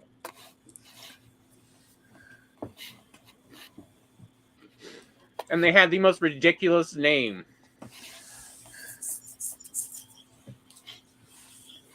So it memed and it went everywhere. But if you're not at least conversant in the language and the way that people are consuming the kind of content you're making, it's gonna be hard for you to even consider how to market to that audience and to that crowd. Like, you really do need to do the hands-on research of what are people that are into this stuff into, which is why, like, I feel like that's the new version of Write What You Know. Like, if like, the reason I sit back and play around in my two favorite playgrounds so much, which are space opera and epic fantasy, is because those are my two favorite things, and I am in so many communities that are dedicated to those two things. And so I have some conversance with the language. I kind of fall out because I'm not the biggest Brandon Sanderson fan, and a lot of the epic fantasy fandom has gone that way. Yep. But there's also a lot of people like me that are not the biggest fans of his work, right? So finding those people, finding those communities, and just being there and commiserating. Like, I remember selling books because this is back in the day before Facebook was overly fashy, and you could still like randomly find a group over there that was not so gatekeepy and awful and trying to convince you that medication is the devil. That somebody was just posting about how they missed the Elric books, and I hadn't thought about those books in so long, and just replied, and we went back and forth and back and forth. And through this conversation, which was like the only thing I did on the internet, I start watching my sales ticking up on the book over on Amazon. And I'm not promoting the book. I'm just talking about some of the weird stuff that Michael Moorcock put into these books. Like, if you've not read Elric, they're special books. In every there's so much to talk about and digest there. But just remember, Elric is entirely against his will. Yes. And so, being able to jump into that conversation and being able to just talk about it was something that ended up selling books. Is my work anything like his, like Michael Moorcock's? No, there's no similarity there at all. But these people were able to see I was part of the community. I was conversant in a lot of the tropes that they were interested in, and they just went and grabbed a copy of the book. Like, a lot of what we're going to have to be doing going forward is this kind of guerrilla on the ground marketing. Yep. Because as much as I want to talk about how to run ads and all of that stuff, because that's where like a lot of my formal training is, how many people do you know that aren't running an ad blocker in their browser right this second?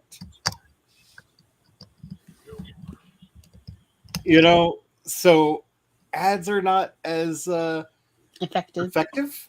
Yeah. I'm running an ad right now through KDP. It hasn't done anything. It has a pain in the butt. I gotta be honest, save your money. It has over 1,500 impressions. Click-through rate of 0.19%. Oh. 0 sales. KDP used to be a really good place to sell ads, and I remember the update where that changed because they changed the way you purchased the ads to guarantee that they always made money. Because previously, if they were, it wasn't they only made money when you made money model, because they're Amazon and they are evil. But there was a fairly good consistency in who they were showing your ads to, that they were actually targeting the people you told them to target. None of this is true anymore. They changed their ad platform, and I am not a huge fan of it. And that's one of the reasons why I am not promoting ads. If you can super target, if you know a super niche that you're a part of, if you are writing books that will appeal to the certain kind of mom that would be a part of a mom group on Facebook, Facebook ads might be a valuable thing to do. And by that, I mean certain kinds of romance and mystery, primarily romance, but certain kinds of romance and mystery. Don't forget true crime. And true crime. Do you need to reach white women? Right in the true crime genre. But if you're not that laser focused and targeted, a lot of those ads are just not going to perform anywhere near where they used to, and in ways that we would like for them to. And if you don't have the money, if you have to choose between hiring an illustrator to do your cover or running an ad campaign, because let's be honest, and those are about the same amount of money, at least for a simple ad campaign, because ads are getting more and more expensive. Not because they should be, but because they're putting minimum buy-ins. So even if the ads are a couple pennies a piece, a lot of ad platforms now have a minimum buy-in that you have to do. So you have to buy a certain dollar amount of ads and give them the money up front. So put your money where it's best used. And it might be getting that kick-ass picture that you can share over on Instagram and actually get people to share it around and get interest that way. But, I really hate to say it because I am, despite all the impressions of me, because I think Lori can vouch for this because she's actually seen me in real life in public. I am a wallflower. I do not like interacting with people. Okay, I'm going to be over here while people, the people can be over there. It's fine. I'm not a big fan of putting myself out there like that. But I think we're going to have to do that more and more. And I think that's why platforms like Substack are going to be really good for us. If you have not signed up for a Blue Sky account, you need to get on the waiting list now. I'm not saying that it will be the next in the pan that's trying to be the next Twitter. And if you can get in there and market yourself in that initial rush of people that are running around, that will be a good place to possibly attract an audience and get people to at least notice you, because they're slowly letting people in. But finding opportunities like that are going to be your best bet right now for marketing, because they let you do what you need to do. And that's talk about what you love in a way that gets other people as excited as you are about it. It's one of the reasons I talk about World Anvil so much. World Anvil to me is one of my marketing budgets, because they have a Explorer feature that lets people randomly find worlds in there. I do have people randomly coming through and finding stuff. I participate in challenges over there to boost my viewability over there. And like we were talking about earlier, that idea of repackage your waste, I'm writing all this world building stuff anyway.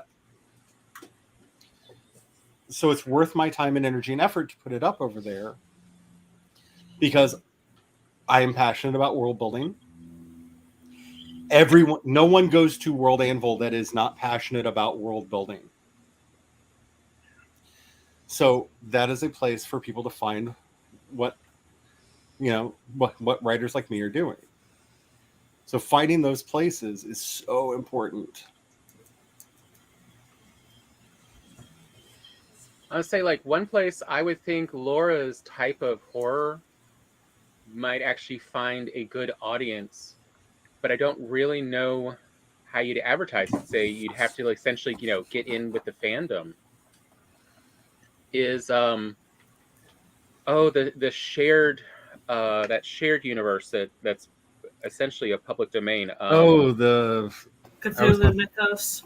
No. No, the Foundation, the three letters SCP. Foundation. That's it. Yes. SCP. Those are definitely your speed.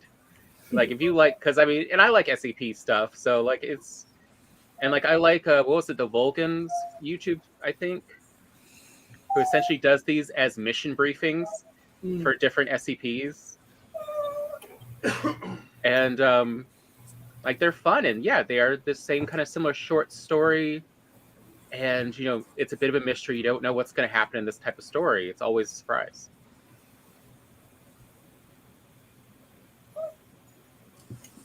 Sir, you already had your dinner, sir. This is my dinner. But never enough street bread. He is a French dog deep down. He wants my pizza. Oh, there's something about bread when you put a little bit of tomato sauce with it. It's a special. And an extra cheese. The pepperonis. I think for me, when it comes to marketing and promotion, I have to think to myself, how have I seen young people inform each other about what the stories they like and try to imitate that? I hate to sound like an old when I look, I can hear it. I can hear myself. Okay. My first thought is book talk. Reels, short videos where it's just like, hey, did you know this book exists? Look at this book. Oh, it's so pretty. So cool. I have something to do this weekend. Like, you don't need complicated content. You just need it in the right format that people are now consuming that information. Okay, so let me back up and say, if we're really going to talk about ads, because Megan wants to talk about meat and potatoes, we're going to talk about meat and potatoes. Here it goes. The original purpose of advertisements was merely to inform people about products that exist that maybe they don't know about, but they wish they knew about or want to know about. That was the original point of advertisements. And people loved to read advertisements back when they were just meant to be informative of, hey, here's why you need to know about this new kitchen soap scrubbing powder that we made. It will make your life easier, and you need more time to yourself. You've got to get away from that sink. You deserve a life that is not sink-centric. So here it goes, ma'am, sir, whoever is scrubbing the pots. Here we go. And like literally, y'all, when I was a teenager, the Oxford Public Library had all of these old Sears Roebuck catalog reprints, and they had all these old magazine reprints. For some reason, it was really popular in the 60s and 70s to reprint stuff from like the 1880s and 90s. I don't know why. It was the thing. And even like it matched the furniture. If you are old enough, you will remember the tables at Wendy's that were all these newspaper ads. Why are you coming for me like this? I'm coming for you. I'm coming for you and your freaking salad bar. So, but if you are old enough, you will remember that Wendy's tables used to be covered in these ads. And if you are really old enough, you remember that the tables used to not all be the same newspaper ads set page. But it was actually like there was 5 different pages. And the ads were kind of interesting, to be perfectly honest. So, yeah, when I found out that my public library had all these reprints, specifically of the classified and ad sections, I would sit there and read them. And here, I'm going to tell you right now, the ads were interesting. Some of them were wild. Many of them made odd claims. But they were all meant to be informative. They were conversational. People used to read ads to each other for fun, for entertainment, and for information. Yeah, the equivalent would be nowadays the "Today I learned," right. Or "I was this years old when I found out." Right. That is why they used to read them, and let alone read them out loud to each other over dinner or, over afternoon tea or snacks. That's what they used to do for fun. And there even used to be letters they'd write to each other with newspaper clippings of interesting ads and who that this person should then share this ad with. That is a claw, kitty. So she was upset. I took my hand away, so she dug her little claw into my calf because psychopath. Anyway. But so I'm just pointing out that's what ads used to be, and people loved them. Then ads became a waste of time. They were more an entertainment of like, oh, here is like something that it's not even interesting to watch, and frankly, it's not even about the product. It's just here, a feeling, a meadow, douche. I don't know. But it was like, look, y'all. Pepsi will bring world I was talking about this over the weekend with Glory. If your crotch smells like a meadow, you got bigger problems. I'm just saying. But you want two equivalent ad campaigns in their gender difference. Calgon, Bud Light commercials. They are the gendered version of each other as far as what the ads are. And yet they are for two entirely different concepts of products that have nothing to do with each other. But the ad campaigns are the same. But so when, like, our mother, used to love watching ads and trailers. And it's like, why? She's like, it tells you about the movie. I wasn't into watching trailers for the longest time because, quite honestly, the trailers actually used to not tell. In the 90s and early 2000s, the trailers really didn't tell you much about the movie. They were, if anything, misleading. But my mother grew up prior to that in the 40s and 50s when, if there was a trailer, it was very informational. So she was still valuing trailers as a form of advertisement. Plot of the movie and who was in it. Yes. They'd tell you who was in it. They would tell you the basic tropes you're going to get.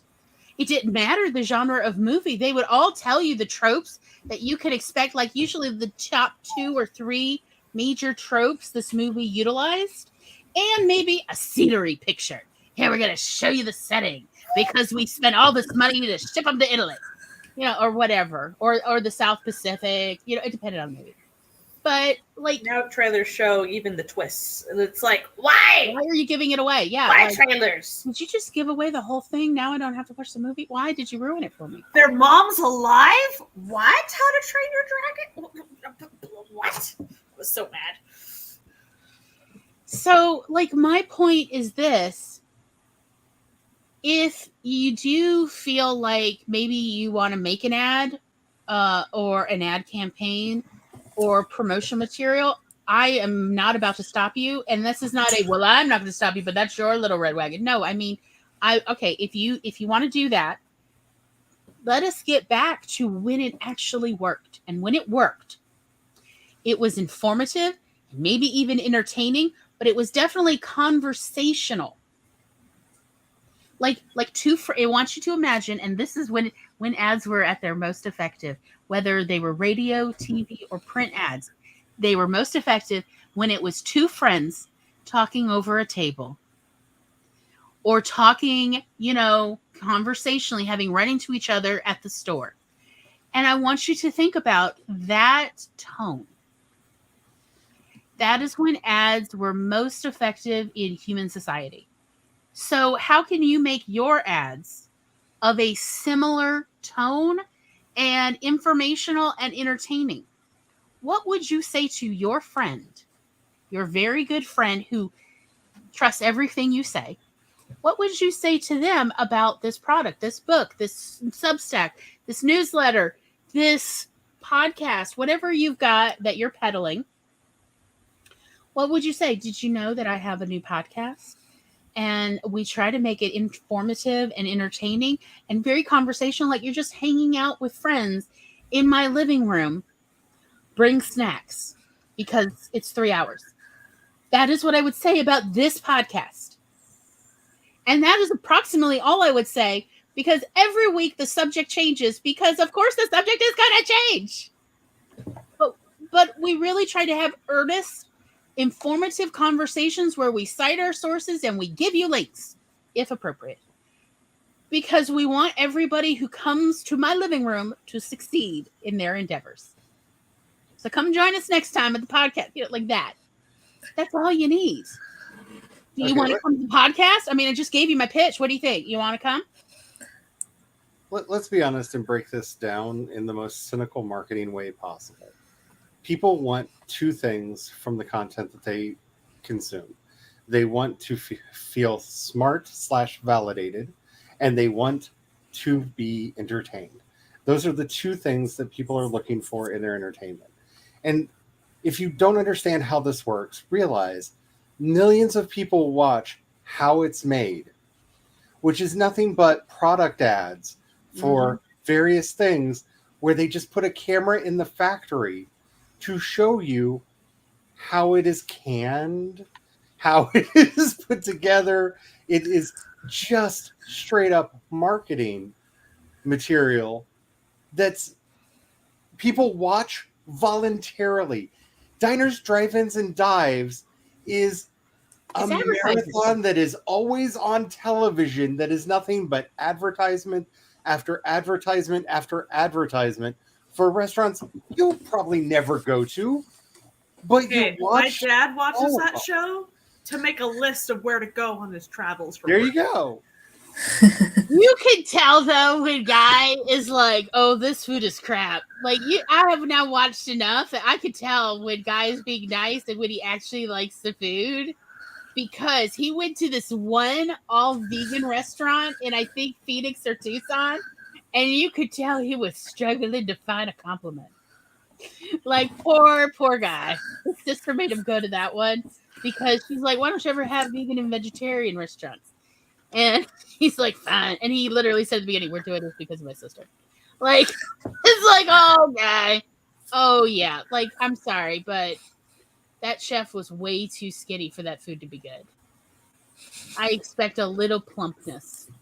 But I mean, in chat, Spence said it all. I mean, yes, but those are ads. You're spending your time watching an advertisement for various candies and canned goods and sodas and beverages and I do not need to watch them can bacon, but I will. Like, I don't need that. Well, I don't need to know how they can bacon. But I watch it. Yeah. Or like how they make lamps. I know how to make a lamp. Why am I watching this? All those candy machines. Like, you want me to just be stopped every Christmas season when they're doing here's how candy canes are made. I know how candy canes are made, but am I going to watch the machines spinning the two? Oh, yeah, you are. Oh, yes, I'm going to watch the machine spinning. Or how about cookies? Various cookies or dumplings? Oh, I will watch it again. Okay, every Christmas time, I watch the Disney special on how they hand pull their candy canes every year at the park. Again, advertising. Why? It's advertising. Why do I watch this? But I'm going to watch it. I'm going to watch it. But note, what all of these do correctly and successfully is, well, yes, they also definitely give you the sizzle. They are only going to show you the conversation points you would talk with someone else about. Yep. They actually skip over a bunch of parts in all of how it's made. They do not go over the full menu in diners, drive-ins, and dives. Nope. They give you the sizzle of what's the most interesting parts that you wouldn't normally see in day-to-day life that you could conceivably talk with somebody else about. Right. And what can they film with Guy Fieri standing next to an industrial mixer? Yes. Oh, he's going to find the one Hobart in this kitchen. And he's going to be like, here she is. So, question, what's the best thing you make in this baby? And like, I've got a smoker now, coming to me. Oh, yeah. In the mail to, start smoking again. And I will be trying to make some more reels about how do I smoke meats. Yes, Tom and I were discussing that in the first spread of, I see that we are going to be back to making chicken ham. Woot, woot. I know y'all want to know, how do you make chicken ham? Yes. I know y'all all want to eat chicken ham. We will, of course, be eating this in Chicago. Yeah, I'll have to go look up. We're making chicken ham. Everybody come. Whoa. Book your flight now. Now, it would be only more fun if we could get a few other, Jews and Muslims to come visit so we could film their reactions. I especially I will be at the World Parliament of Religion. So I especially love my favorite line to then say to them after they give you the, oh, you're right, is the, how do you know what it tastes like? And they all give that same, it's just what it smells like. Yeah. It's delicious though, isn't it? Yes. We have brought platters of chicken ham to the synagogue for Hanukkah party. Oh, best expressions ever. Oh, let me tell you, even though Reform don't keep kosher, it was still like it looks like chicken, but it tastes like ham. How did you do this? You could see across the room because they all had the same look whenever they first tasted, and it's the look of, did somebody just tickle my butt? It was a similar look that our dachshund used to have when I take her to the vet and they stick that little thermometer up her butt. Hold up. What happened back there? She's not sure what happened. She's not sure if she hates it or likes it, but something definitely happened, and she's trying to figure out, wait, am I okay with this? She's so long. It's hard for her to, like, it takes a minute. There's a hot minute before her butt tells her what happened.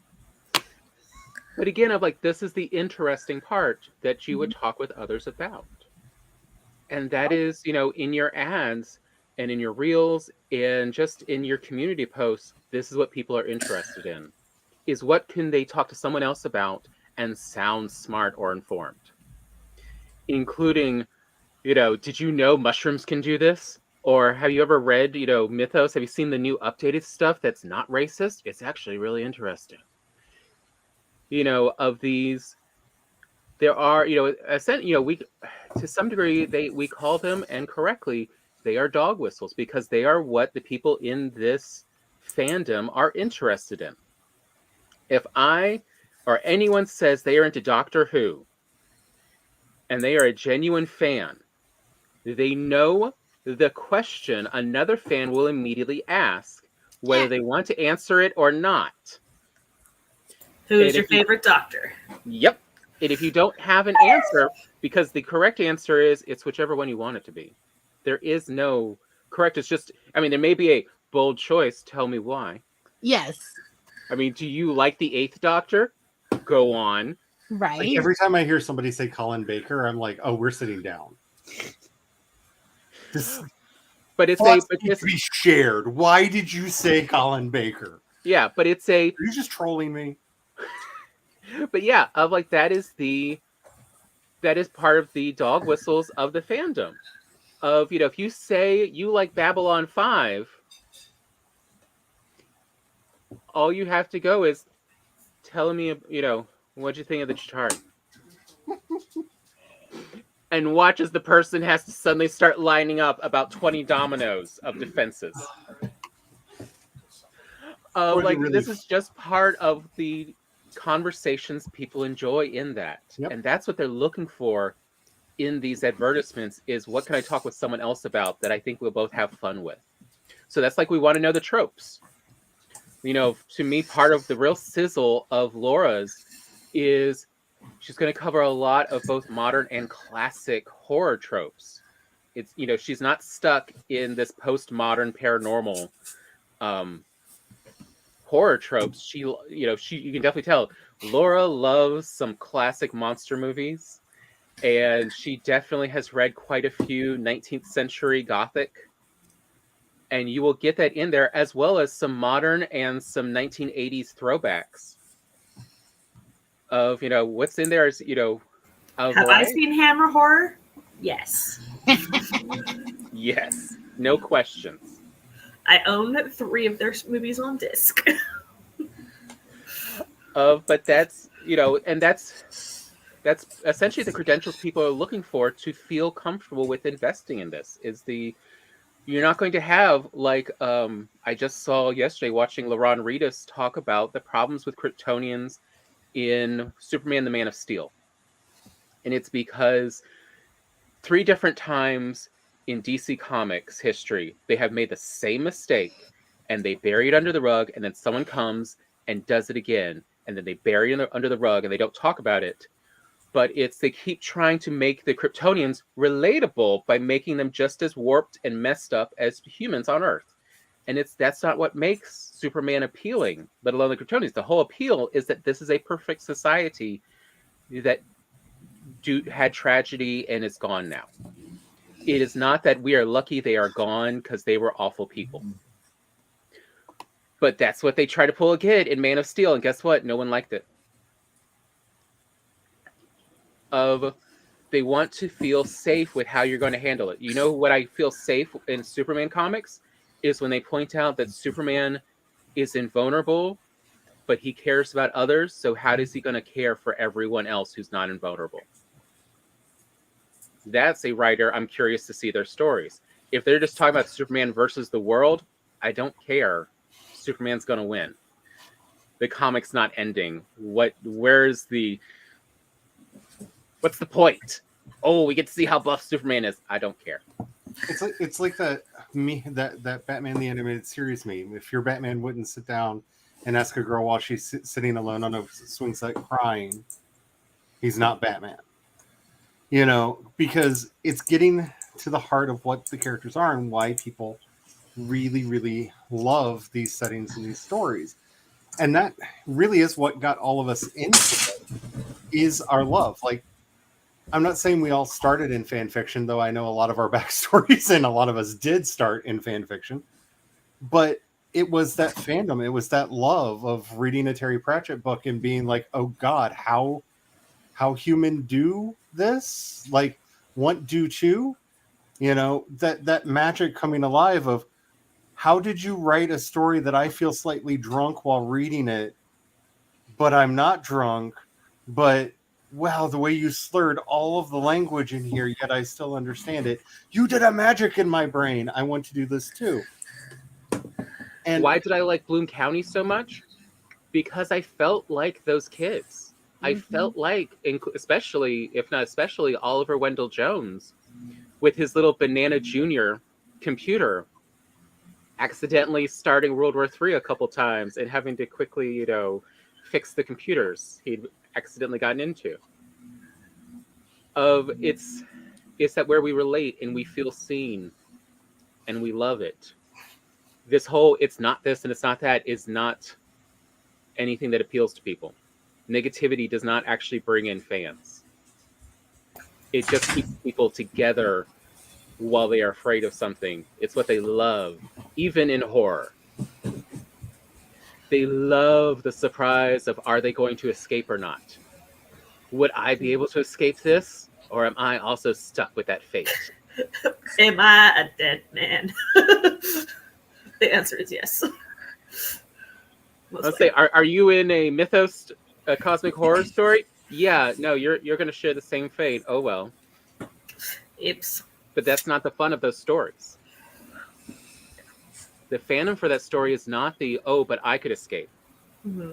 The fandom is, but what is the potential that everyone else would deal with? And, you know, would I just roll over, or would I go over to, you know, the evil side and help them? No.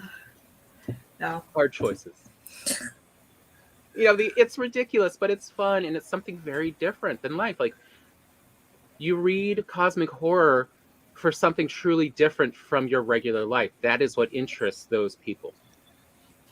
And it's recognizing what is that particular fandom so interested in. Sci-fi, they are interested in philosophy. If there is no philosophy in your sci-fi, you're not going to get a lot of readers past teenage boys. And don't let that scare you. It doesn't have to be all that deep. Like, a lot of sci-fi thinks it's a lot deeper than it is. And some sci-fi is a lot deeper than it even realizes that it is. And you just have to be wrestling with an idea. Look, if Star Trek can tell a very thinly veiled racism philosophy story by having a planet where people are literally half white and half black, but it switches sometimes on which side of their body is half white and half black, it doesn't have to be deep. But it's just they do want to tackle philosophical questions of life and, like, what makes you happy. You know, essentially what keeps your emotions, you know, going. That's all the philosophy they're interested in. The ethics and philosophy of what is intelligence, what is a human, and can a AI become sentient enough to, like, have rights and things like that. Is war ever justified? And if you want to see like how this works, and I don't recommend it really, but like seasons 1 and 2 of Picard didn't have any of that philosophical underpinning to it. They were just like, I don't know, people like to see these people running while pew pew and save the galaxy, maybe.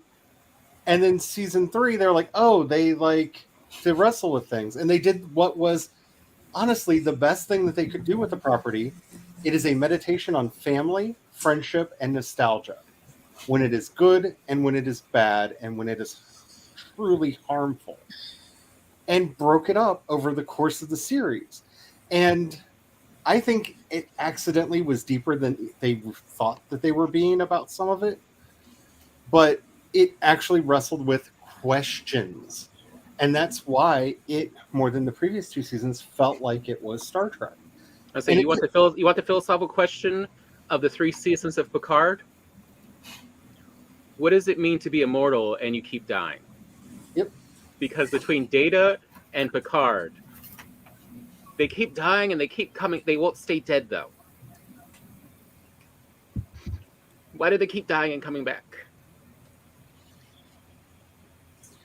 And that's the thing when you're dealing with sci-fi. Now, when you're dealing with fantasy, really what people are asking is, what are the big monsters we're facing?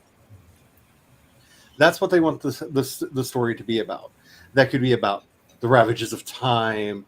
That could be like truly abstract thoughts. Like Terry Pratchett, I think, is a genius for this, where his villains are somehow concretized, extremely abstract thoughts. And some of his heroes are like, oh God, I'm not going to go off on a rant about death.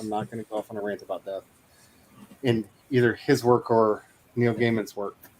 But when you're dealing with fantasy, it's about facing those monsters and how people do it. That could be from as literal as like Robert E. Howard and the Conan series and the Witcher books, which are very literal. Here is monster, we go fight now. Like there's not a lot of subtext to those books, but they still scratch that itch. But when you're going into some of the other stuff, Lord of the Rings really is a meditation of, oh God, why did the First World War happen? Yep.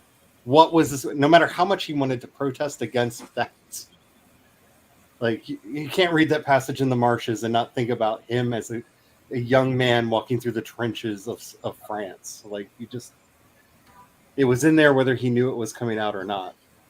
But it is really dealing about those monsters and what are we facing. And the bigger monsters are not the big spooky, Sauron or Saruman. The monsters are the people along the way. What's going on with Theoden and with Wormtongue and Boromir's betrayal and all of that. Because what would make you betray everyone that you know? And asking those questions and making you face those monsters, that's what got people into it. And so if you're trying to sell an epic fantasy story, those are the things that you need to be highlighting. Here are the monsters. Here is the big bad that we need. That's why Star Wars always leads with Vader. If you've seen any of the trailers for the original trilogy when they first came out, Mm-hmm. they're just, hey, we've got this guy in the scary black space samurai suit. This farm boy's going to defeat him. Yeah. You should definitely stay tuned. Yeah. Because they understood they were fantasy stories, and that's the monster that was going to be faced, that technological terror. I mean, they even have Tarkin say it in the first movie. Mm-hmm. That phrase is used, I think, twice in that film, because that was the whole question of the time. Everything was starting to be automated. Is everything going to be automated? By the time you get to the third movie in the original trilogy, you start seeing people with literal machines built into them. That starts in the second, but in the third, when you're on the deck of the Star Destroyer, so many of those people have the machines built into them. Vader, we now know, is more machine now than man. Mm-hmm. And that's the question. That's the monster. Are the machines... They're all tragic. Mm-hmm. Or are we going to lose our humanity? And that's what they sold the movie on. I'll say, and if you ever wonder, but what about these silly little ones that are not in modern day? It's like, okay, Here's one most people have never thought or an answer, but I can give you one for what is Wes Anderson stories, movies. Since right now it's memeing around of everyone as a Wes Anderson life. I just saw one of like, you better not be doing inner city basketball as a Wes Anderson, or you better not be making your disability as a Wes Anderson. It's like, oh, watch me.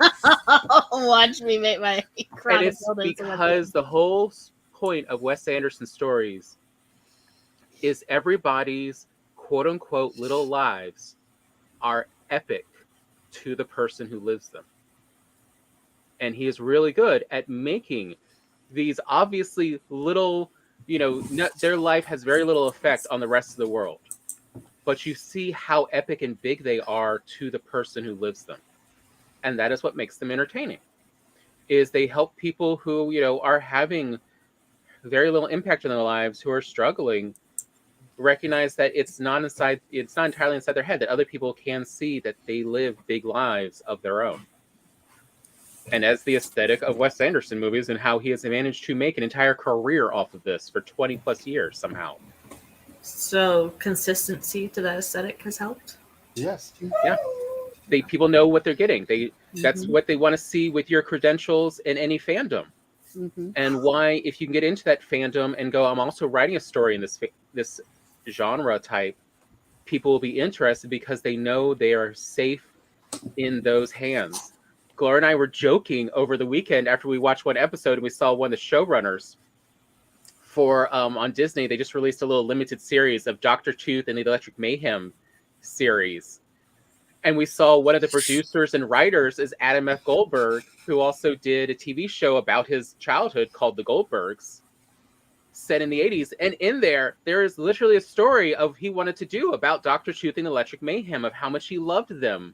And he wants to do a story like this. And guess Dr. what? Teeth. I've been trying to be nice for days. It's Dr. Teeth. Dr. Teeth. Sorry. He's got more than one. I know. The brain hears something and it just...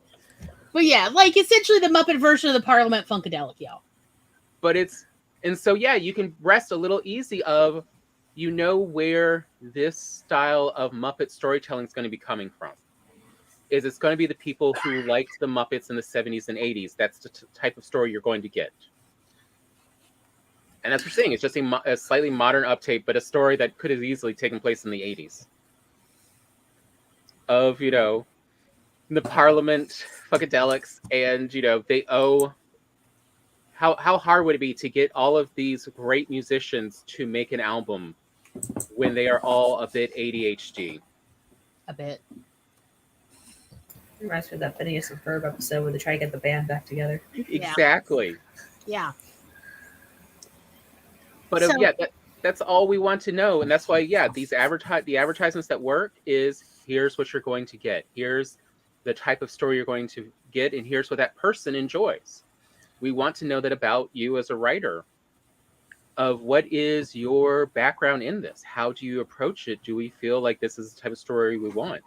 Are you a classic stylist, or are you trying to bring another entire genre into this with just a style of the main genre? And I think the best way to kind of wrap this up is, don't think that you have to be subtle about this. One of the biggest movie franchises in the world right now is the Fast and Furious movies. Where is it the 10th one that's just about to come out? Yeah. And what the theme is. Don Toretto has stated it in every movie that they've done. Even in the mid-credit scene in the second one that he wasn't even supposed to be in. Family. It's all about family. And whether that actually holds true to the story that's being told, you can easily convince yourself, yes, they're all there for the family. And every commercial is, we have to do this to save the family. Because they know that's the theme of the movie. That's the thing that keeps bringing people back. This weird found family of car street racers turned international espionage thief people thing. But that's the thing that they always hammer home, is that theme of, it's about family. They're coming for the family. What would make Toretto betray the family, right? Because that's the theme. That's the selling point. And it is so not subtle in any way, shape, or form. doesn't mean you can't be subtle about it. But if you're like, I don't know that I can do like a subtle theme to my no. It's They've also about made who has the billions bigger of guns, dollars. Diesel or what's his name, The Rock. And now Jason Dwayne. Momoa has entered the fray. Okay, I will watch that one now. Dang it! Oh God. Yep. I've avoided so Momoa. many of them. Why? But this is so silly. I'm like, oh. They have added Jason Momoa to the fray now. So yes. It's bad enough when they added Statham. It's like, okay, you know what? This has gotten as ridiculous, if not possibly worse than the not the Dependables. It does feel like The that though. Expendables. The Expendables. So let me ask y'all for next week. Would you prefer to do marketing promotion part 2 or editing? I think editing. Editing. You want to talk about editing again? We talk about it every season. Eventually we'll get it right. It's the one skill writers don't want to acquire. I know this is a shock and a surprise, and everyone is going to gasp when I say this, but because of my experiences over on Substack, I have some very different ideas about what editing means. I have changed a lot of my thinking about editing because of my experiences over there. So Well, yeah, sounds like a good discussion then. I think I have idea.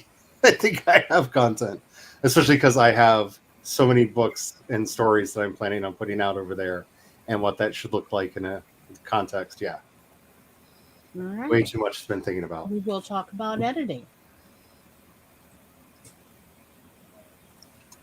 Y'all heard it here. Does anyone else have any other final thoughts before we finish the episode?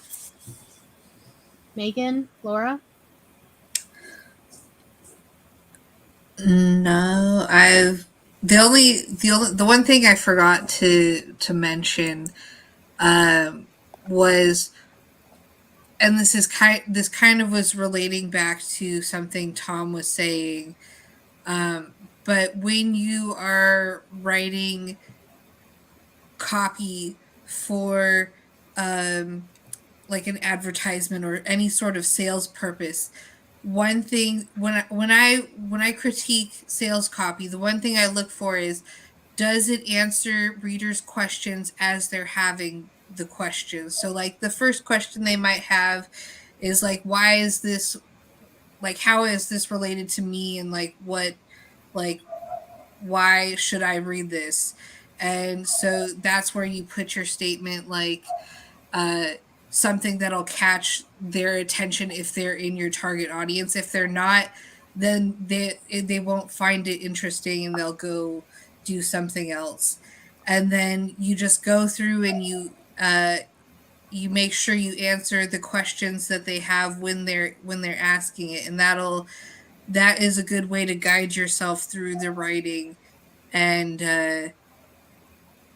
yeah, that was the one thing that I had to add to that. Memes are a fun, free way to promote. Mm-hmm. I don't think my book trailer did anything, but the memes were fun and free. So, yeah. Thanks. Woo! Tiny Shivers on sale now. Click the button. Get yours now. Buy my book. Buy my book. Oh dear. Look at that. She's not going to make eye contact. Buy my book. Buy my book. Buy my book. Take my money. Send me money, please. And we really say that all as people who have read the stories and do enjoy them. Mm-hmm. Well, thank you all so much for coming. If you are still watching, well, we definitely adore you. Next week, we are going to talk about editing because our writers have more to say about editing forever. It's a skill you keep getting better at. You thought that you wanted to be a writer or an author? Haha, joke's on you, because you are becoming an editor, whether you wanted it or not. So we will wave you all off and see you next week. Goodbye. And if you want to be part of our Twitch family, we stream all the rest of the week on Twitch. Good night, everybody. Bye-bye. Bye.